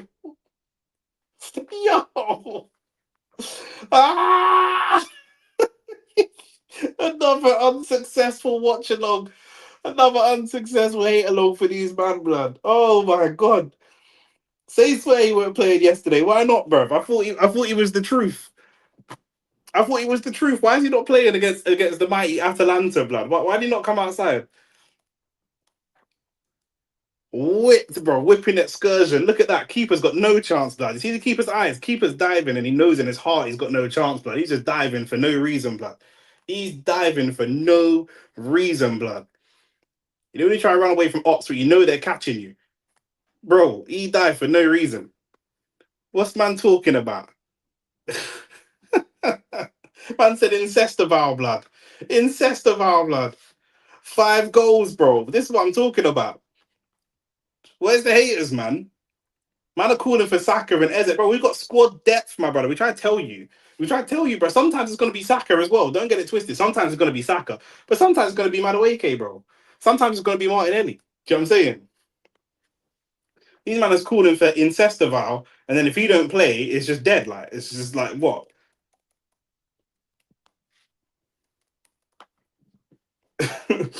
Oh, bruv.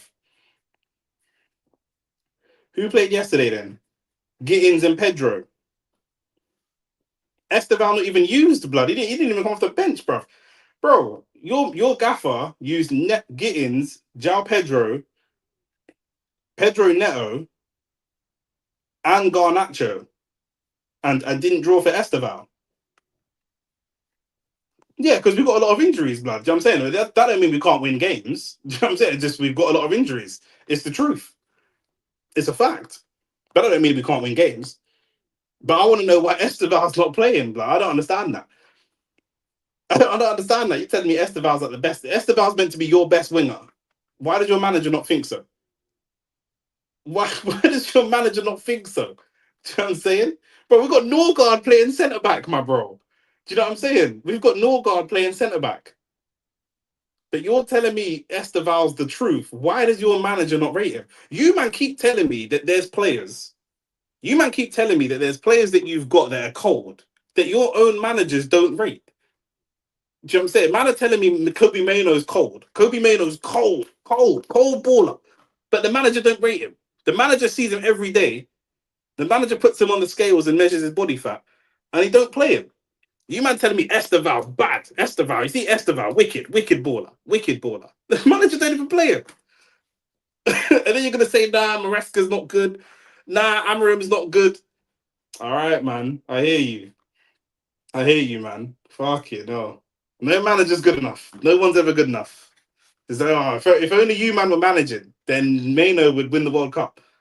Man, are telling me Maino should be starting 10 for England. Like, bro, what are we doing here? Like, what are we doing? What are we actually doing here? I didn't even say no Arsenal players. I didn't even say Eze. When we talk about 10 for England, I said, yo, would you man have Palmer, Jude, or Foden? That's me being fair. Man just randomly brought up Mano. What are we talking about Mano? Like, what? Do you know what I'm saying? Bro, this is what I'm saying. Like, what am I talking about? Could you imagine how much we'd get cooked if we lost 2-1 to Bruges and Saka was sat on the bench and the manager didn't even bring him on? Didn't even bring him on. You man would never let us live that down, bro. Do you know what I mean? The man are gonna scream champions of the world and where's your UCL trophy, blood? I swear down. Amad Diallo said it. Go back in the chat. Amad Diallo said, "What about Mano?" I swear that, bro. I swear he always says Mano is more of a 10. I said Mano's not creative enough to be a 10. Both our backup wingers have bagged 100%.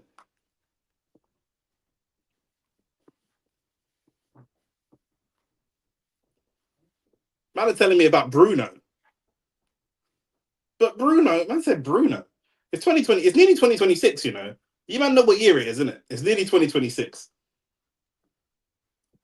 Calafiori getting warmed up. Who else is that? Is that Wanyeri? Please tell me that's Wanyeri. Nah, it's not. Oh, it's Jesus, the return of Jesus. 80. Jesus is returned, bro. Jesus is returned. Man, that follow the channel know this is the. I've been waiting for Jesus to return. I'm not gonna lie. I'm not gonna lie, bro. I've been. I just see it. I'm waiting for bro. Bruno. Erdogan with a deep line free kick.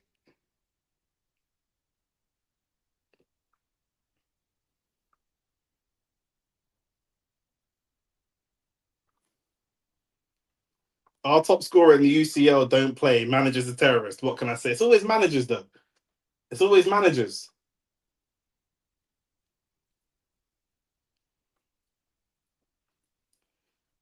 Hey, Nathaniel, I say this all the time. Man, think I'm chatting shit.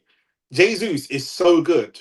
Jesus is so like he's one of the players that if we win the Prem, if we win any major trophy, he's one of the players that I want to be involved the most. He's one of the players that I feel like deserve it. Obviously Saka, but I think Jesus is up there for players that deserve to hold a big trophy for this club. I'm not gonna lie.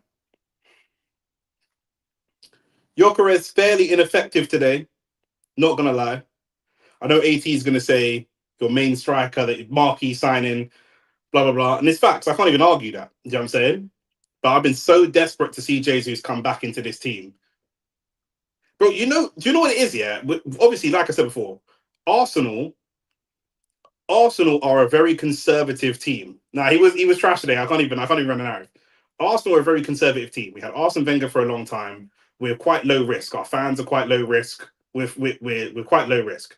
That's why we struggle to win trophies like Chelsea and Man United. We're quite a conservative club, 100%. That's one of my faults in football. But you see, if we're 2-1 up or 3-1 up, yeah, yeah, that first season at Arsenal.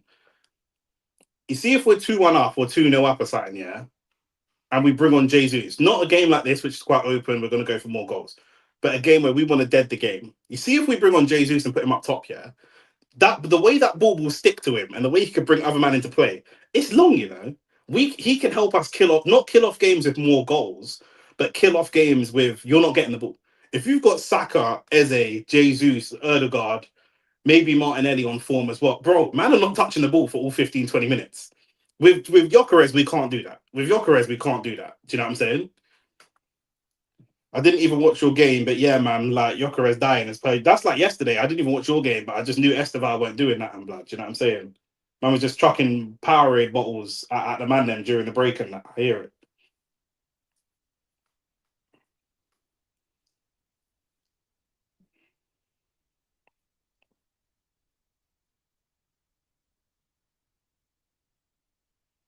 Why does your gaffer not trust him, AT? What do you think that is? Because if there's a player that my manager's not playing, I can tell you why the manager's not playing him. August to December 23, when he's on that run. Yeah, bro, when he bagged the goal against West Ham, that West Ham Man United run. Oh, bruv. Bro, I have faith in Jesus, bro. I'm not even a Christian, but I have faith in Jesus. I do, bro. Bro, the beautiful football you will play with that lineup. That's what I'm saying. That's exactly what I'm saying, bro.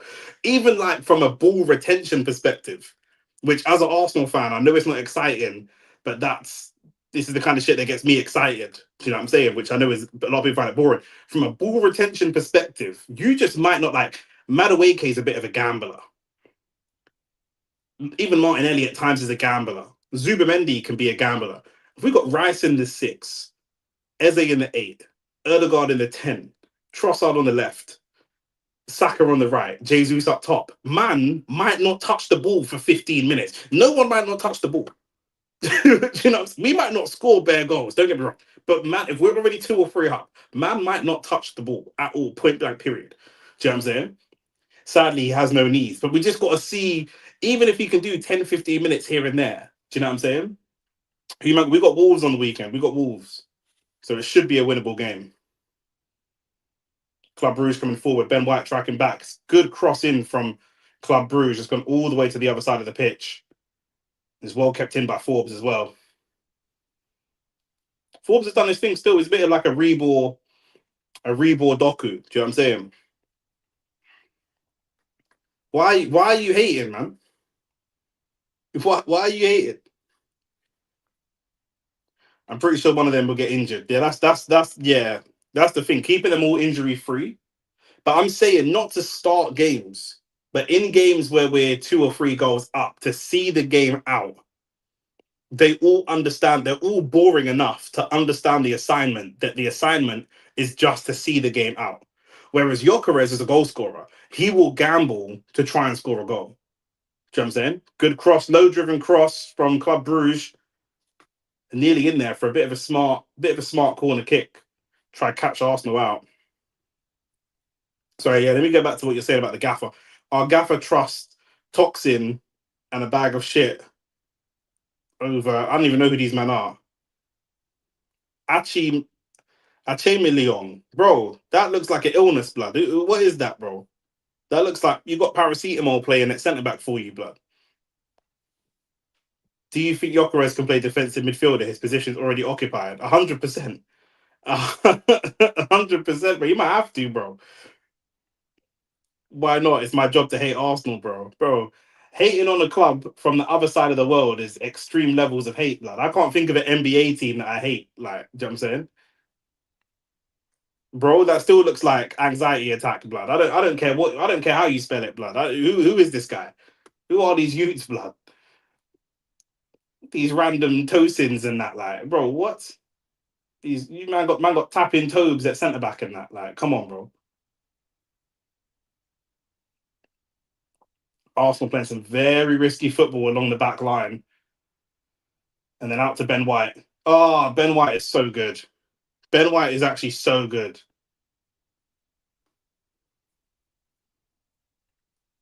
Bro, man are hating on the club. Man have never even been to London.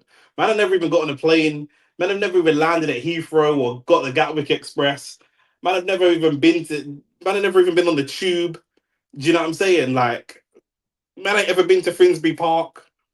Man ain't ever had a screw face off a man walking through Highbury and Islington Station, and you're still hating on our club, bro. Do you know what I'm saying? We didn't even like who are these man?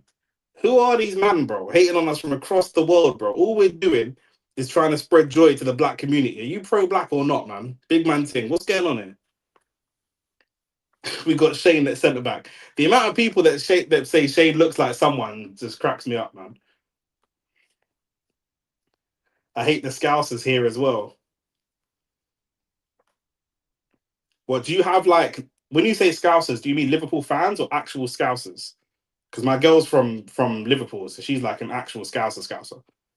Man, like Radio Raheem, bro. I think he looks like Cassidy, blood. Old school Cassidy looks like Shane as well. Calafiori's at centre back, left side of centre back with Lewis Skelly at left back still. Finsbury, Love Master, bro, 100%, bro. Imagine, bro. If we put Nathan to sleep or Ahmad Diallo and woke them up in the middle of Finsbury Park tomorrow, they wouldn't know where the fuck they were, blood. Nathaniel's Ethiopian, so he'd blend in still. Do you know what I'm saying? He would blend in. Do you know what I'm saying? Man just hating on the club for no reason. Like, he's never even been like for no. He's not even part. He's not even been to that part of the country. Like nothing. Like there's no connection whatsoever, bro. Our Liverpool fans, okay, fine. Now my girl starts moaning when Liverpool fans that ain't from Liverpool call themselves Scousers. She's just like, bro, shut up, bro. Do you know what I'm saying? Imagine I say like, I don't even know. I support the New York Knicks, and so I call myself a New Yorker. Imagine New Yorkers be like, bro, you ain't no New Yorker. Get out of here, bro. You never been to New York. Yeah, bro. Bro, we got haters around the world, blood. Because we're the IC3 club, innit? That's what it is. Do you know what I'm saying? You man all like, I mean, you man like to beg from the white man for a little piece of change. Do you know what I'm saying? And at our club, do you know what I'm saying? We got black man statues outside and all this kind of stuff. So we're the culture club. Do you know what I mean? That's what it is. You man are Charleston White and Candace Owens and that man there. She's actually. Do you know who Tranmere Rovers are? Nathaniel. I don't know if you know who Tranmere are. They're a low division team from Liverpool, but she's a Tranmere fan. Wanyeri coming on as well. Look at the man, them. Look, it's just, bro. It's just icy. It's just raining icy freeze, bro. It's just raining icy freeze, blood. Do you know what I'm saying?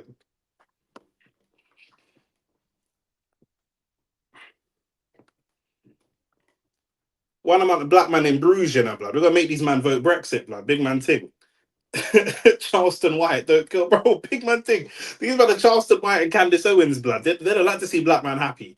That's what it is. That's why they come in to see black man look sad every week. Do you know what I'm saying? Now we got Saka and Wanyeri coming on, bro. Don't piss me off, bro.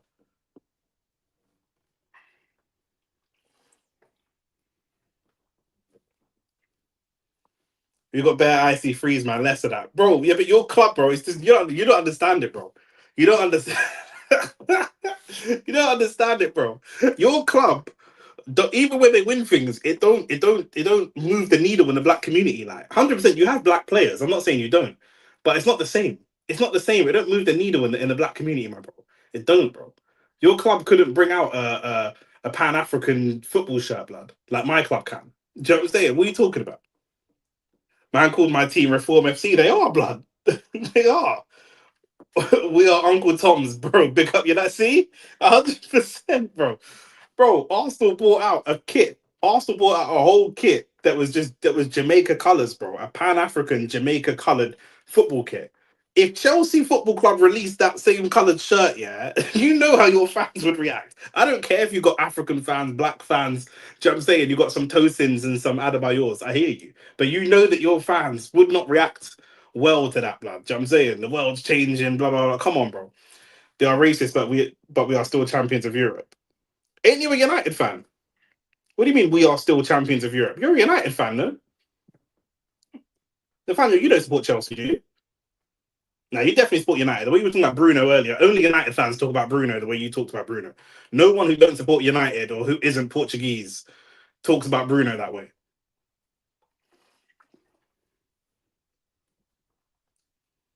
Bruges, could they be in for one? It's a great save from David Raya. That's a huge save from David Raya.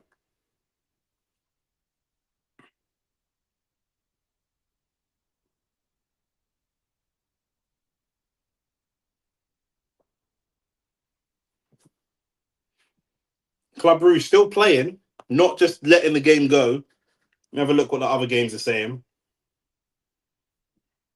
Still 1-0 Leverkusen, you know. Wait, is it? No, I'm chatting shit. It's 2-1. I don't know why it said 1-0. 2-1, Newcastle have made a comeback. 2-1, Man City have made a comeback. Juventus 2-0. PSG 0-0 against Athletic Club. PSG looking shaky. But to be fair, hey, during the stream on the weekend, you should have bought the guitar you and Ahmad and the Ahmad press. Bro, bro. I can't, bro. There's just too many weirdos out there, bro. Arsenal not winning the Champions League for the black culture because man them hates Europe, innit? Bro, we won 2 European trophies, my G. You don't know football history. This is the problem. We were winning European trophies when you were back in Ethiopia, blood. Your grandparents hadn't moved to America yet. You know, you know like that. He was cooking, man. That stream was elite, bro. I can't remember who it was. Yeah, someone was like, Nick's clearly in a bad mood, bro. But yours, yeah, I was streaming from early. I was streaming all day, bro. So when man's putting in hard work like that, I'm not interested in I'm not interested in appeasing man's ego, blood. Do you know what I'm saying? I'll come on here and cook, man, if need be, bro. Do you know what I'm saying? Only fact sports going places. You got haters now. I hope so. I hope so, bro. Big man thing. Shane's such an idiot, yeah. Because obviously, because it was the rant stream, we had like 300 people in here, yeah.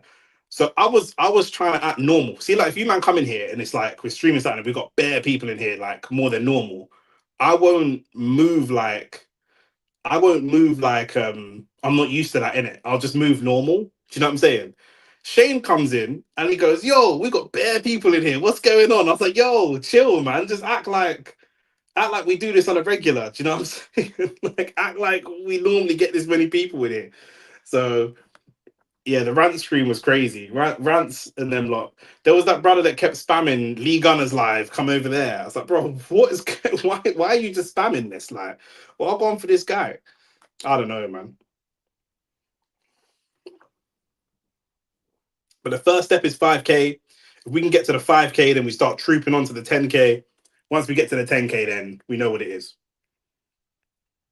Now, of course, though, you man is different. I'm not talking about you man. I'm talking about like real, like 80 and that will tell you, like, there were real weirdos in the chat. Not you man. You man is all bad now. It's totally different. Do you know what I'm saying? And like I said, when the channel grows more, we get to 5K, 10K, whatever. All you man that's here early, I'm gonna give all of you lot memberships or priority chat in some way. Do you know what I'm saying? So obviously F Texa, Ahmad, Nathaniel, Blizz, all these man. Do you know what I'm saying?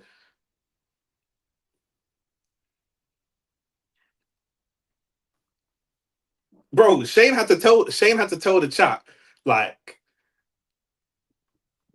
I don't want to be that Anthony Yard type of character, but Shane had to tell the chat, like, Nick's from the roads, like, do you know what I'm saying? Like, I told them, but listen, if you're not from London, then fair enough, and you can talk shit. But if you're from London and I see you, I will slap the shit out of you. Like, that's what it is, bro. Do you know what I'm saying? Arteta bringing on Saka is criminal. Why is it criminal, Mally? What, criminal to Club Brugge? Do you know what it is? That would have probably been Max Dowman minutes, but he's injured, isn't it? Look, just one little touch and turn from Jesus and I'm gassed, you know. Little touch and turn from Jesus and I'm gassed.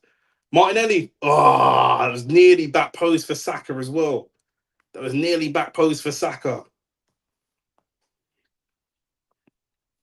Let the guy rest in it. I hear you. Yeah, it didn't need to be. It didn't need. Yeah, it's only 20 minutes though. It is only 20 minutes, but I hear you.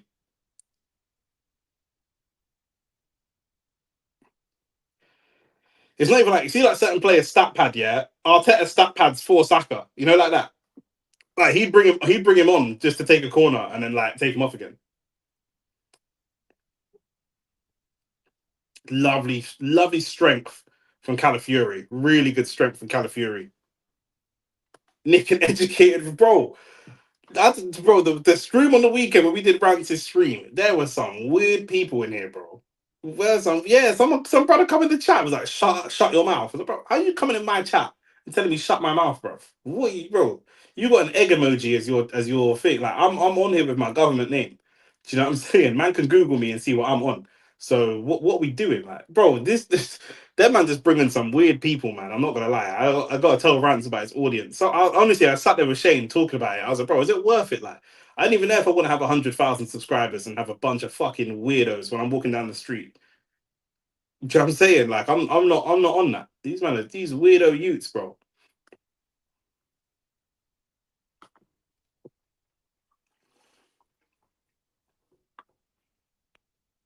This is why Lee Gunner lives in Spain and that, bro. You don't want to live in the country with these people.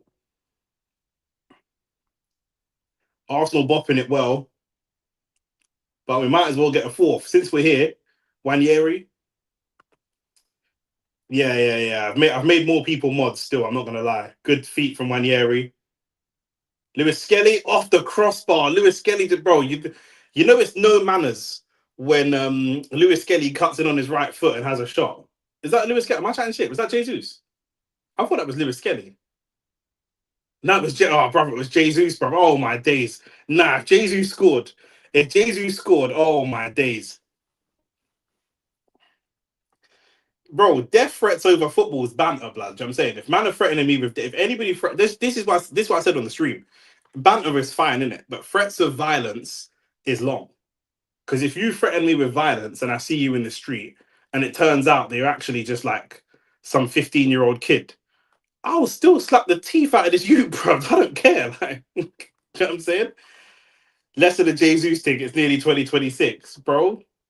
You've got star players that can't get on the pitch. Your gaffer would rather you lose than play Esteval. That's how much of a liability Esteval is. Your gaffer would rather lose than play Esteval, blood.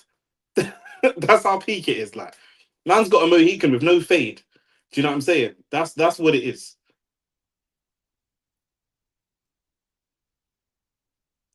You could have done with Jesus yesterday against Atalanta, blood. That's where you man went wrong.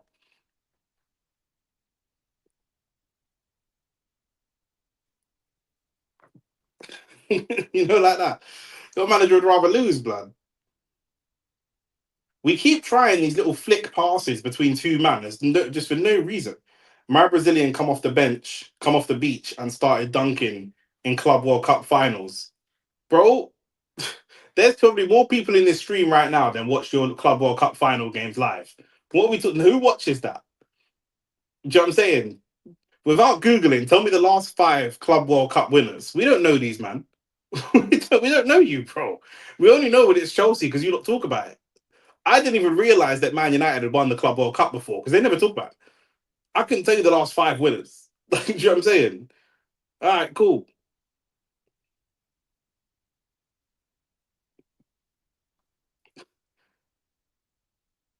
great. You beat Santos. Well done. Like, okay, it's a great ball from Saka. It's another great ball from Jesus to Martinelli. This is look, we're rolling back the years. Look at the football. Look at the football, man. Then we're actually rolling back the years. I'm not gonna lie. I'm not gonna lie, bro. World champion, bro, exactly. World champions of what? Exactly, bro. Shout out Noah Lyles, blood. If you know, you know. Do you know what I'm saying? Having a fadeless Mohican as an IC3. That's what I'm saying, bro. Man got a Mohican with no fade on it, blood. That's ridiculous, bro. I'm in the US. I didn't even watch it. Exactly, blood. Oh, bro. You man beat a PSG who don't give a shit. They just won the Champions League, so they don't care. Do you know what I'm saying? And then you beat a couple Saudi teams and a Brazilian team. Do you know what I mean? That's it. And then it's like we're the world champions. Okay, another substitution. We got a young player coming on.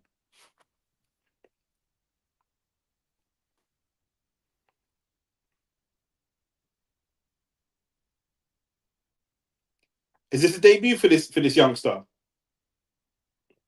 I've got Salmon coming on. I don't even know what position he plays. I'm not gonna lie. Who is this? Man's first name is Marley. That's a mad first name.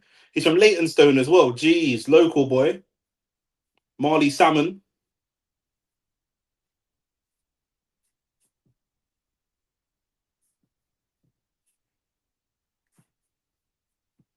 Shout out to Marley Salmon Blood making his debut. Is Vinny moving crazy?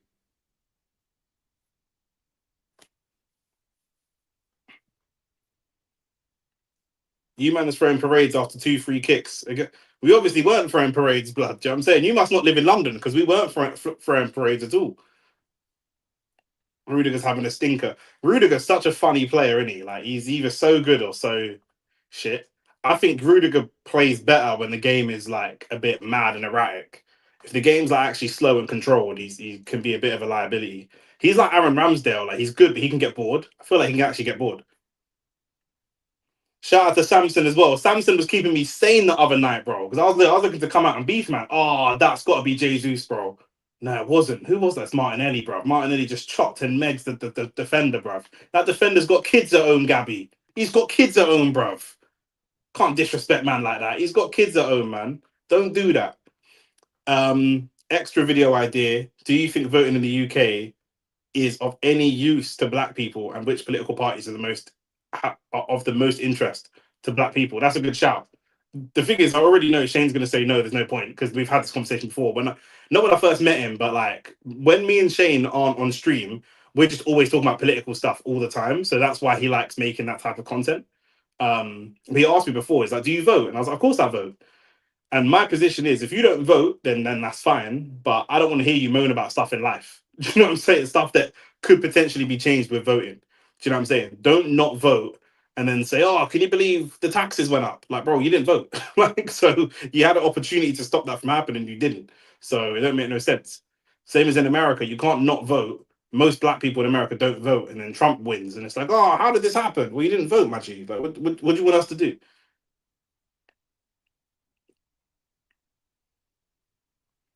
But yeah, it's a good idea though. I like that one.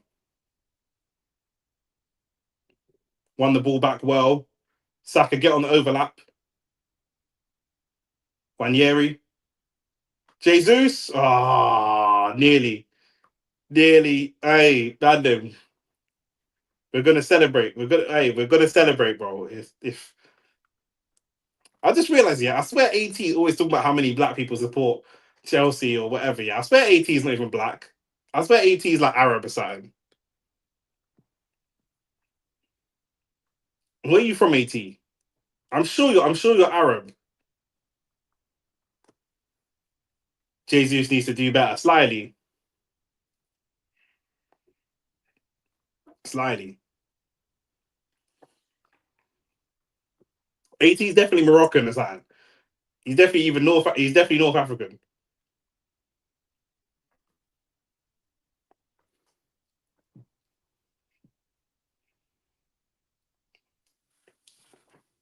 AT, what's your heritage, man? Man repping all them Sanalas and that. Good feet from Jesus. Saka tried to find him again. You see, Arsenal, yeah, we could score a fourth, yeah. From Northwest still. That's what, yeah. This AT is definitely Arab. He's definitely Arab. 100%.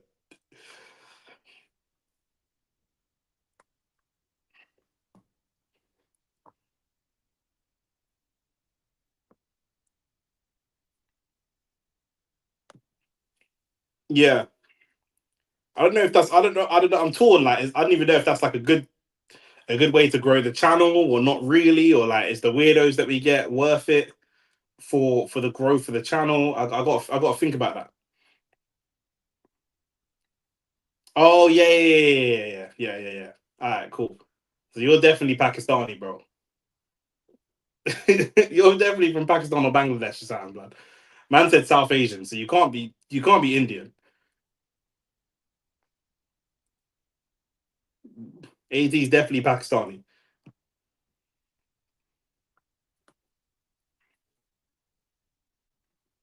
Man said Elin Road and that, blood. If you know, you can.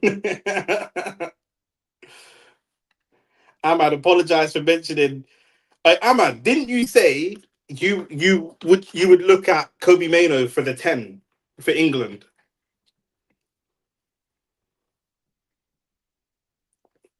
Nathaniel, where do you think Kobe Mano's best position is? Because my criticism of him is that I don't think he's creative enough to be a 10, but I don't think he's fit enough or athletic enough to be an 8.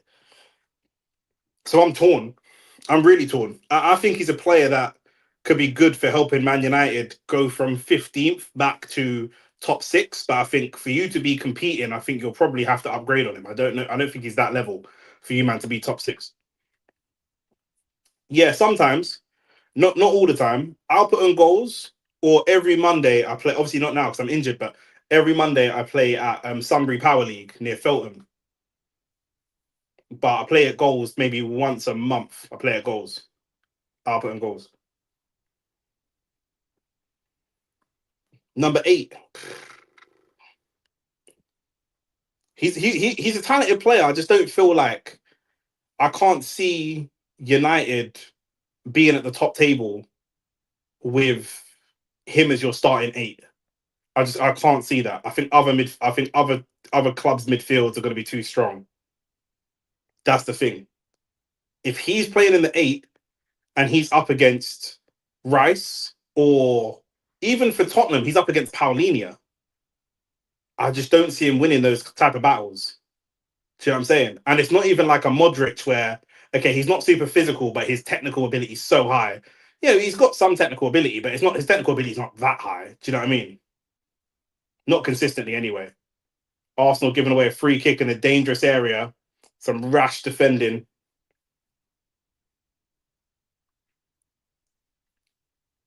bro, you're always throwing out there the Arabic words in it. Do you know what I'm saying? So I was like, all right, cool.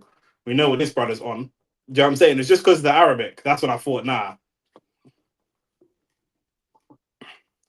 But Samson, this is what I'm saying. Where do you think his best position is? So if you're saying Foden, that means that you're saying his best position is a 10. Do you know what I'm saying? That's what I'm saying. Ahmad and Samson both think, see, even amongst your own fans, Ahmad and Samson both think his best attributes are attacking wise.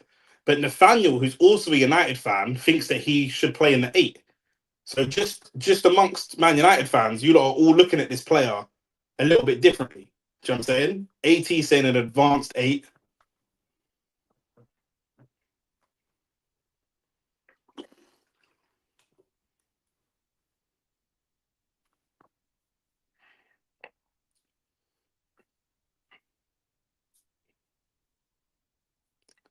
I thought AT was Algerian, I'll be real.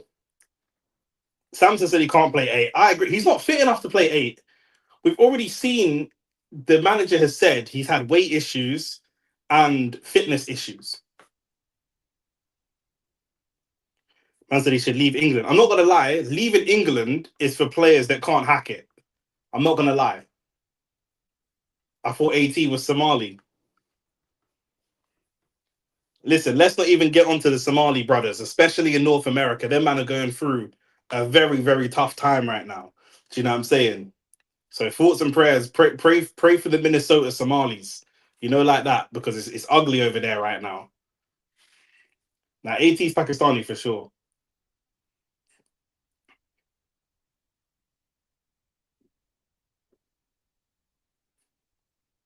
I thought AT was from the Tunisia. Oh, bro. Shout out the North Africans, man. Mainly need to check his BMI, but that's what I'm saying, bro. Man's gonna be the fat like man like Calvin Phillips, bro. It's just the fattest DM in the league and that.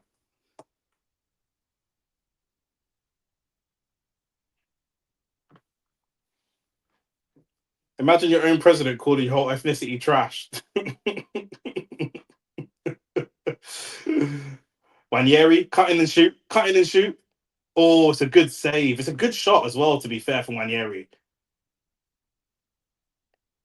Jesus.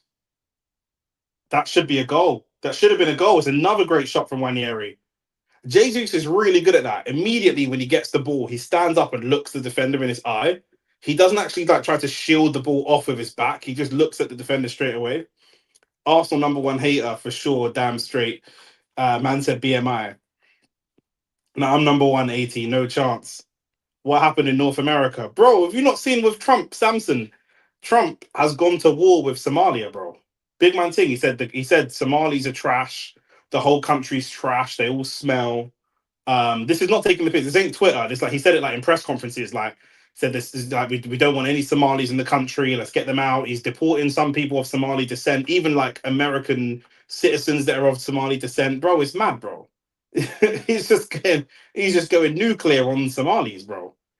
It's actually crazy. Somalis beefing in the US, beefing the US right wing on Twitter is so mad funny. I agree. I was 15 last year, but Arsenal not winning the Prem gave me joy that can't be explained. I was 15 last year. How no, bro? What do you mean 15, bro? You look like a big man with a beard and that, bro. How old are you, blood? These Africans lying about their ages and that. What's going on here? Man said I was 15. I need some age restrictions on this channel, blood. He called their homeland a dump. Mad thing, bro. The worst thing is, them men are actually allies. Like, them men are actually like allies in life. Like, do you know what I'm saying?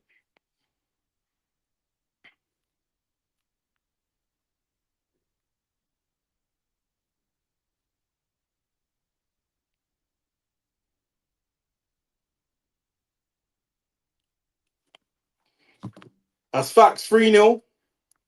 Arsenal 3. Club Bruges 0. Madueke 2. Martinelli 1. Madueke and Martinelli both with absolute bangers, by the way. I was going to put on this the other game quickly.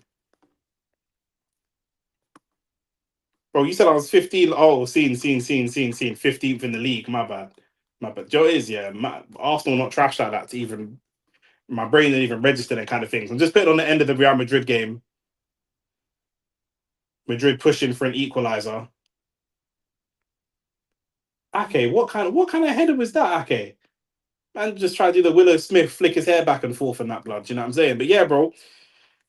Big up Shotgun Shane and Nick Fury. Big up, take that 3-0 dubs only. Let's get it. 100%, bro. After less of the match review, man. No one watched the game. If no one watched the game, then I need to review the match. Do you know what I'm saying? 3-0. Um, without even, we played Christian Norgard in defense. We started Lewis Skelly. Ranieri came on, Saka came on, a big return for Gabriel Jesus. He was sourcing. So I'm saying we saw a little bit of what we missed. Bro, 18 games unbeaten. We lost one game. The man then was celebrating, AT was having parties, all that kind of stuff. But we got the job done, bro. We got the job done, bro. Now we just move on to Wolves and get back on this winning streak. Do you know what I'm saying? That's what it is. That's what it is, bro. Man City currently winning against Real Madrid. Sleeping pill football. Football's been dead. Even Westside ain't been in the chat for weeks, bro. Westside might be banned, bro. He is talking about all type of Westside's in the Diddy documentary, blood. He needs to allow it. Do you know what I'm saying? Easy work onto Wolves. Onto Wolves with a strong squad as well. Like with the squad coming back, bro. Saka, Madueke, Jesus, Gyökeres, all of them making up an attacking department could be peak. Pep, another win at the Bernabeu. 2-1 Manchester City. Jude Bellingham's on his knees. Pause. I know they're going to say that's for the cameras. What am I saying? Is that it then? Is that going to be it for Xavi Alonso? And if it is, like I said, bro, he might just walk straight into Liverpool. So I don't even know if that's good for us Prem rivals. He might just go straight to Liverpool if he gets sacked over here, which could be very ugly.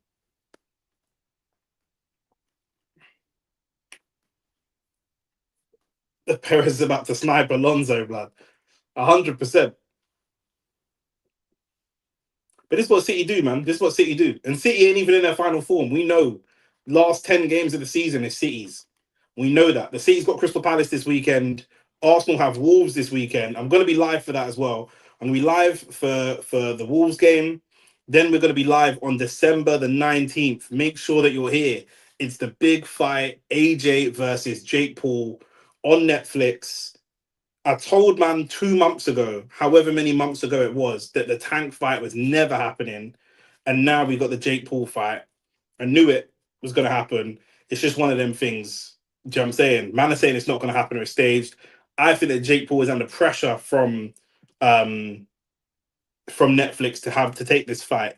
And I think this could potentially be the end of Jake Paul's career. I'm not going to lie. Do you know what I'm saying? That's on the 19th. Then the following day on the 20th, the 19th is a Friday. The following day on the 20th, make sure you're here, December 20th, Everton versus Arsenal.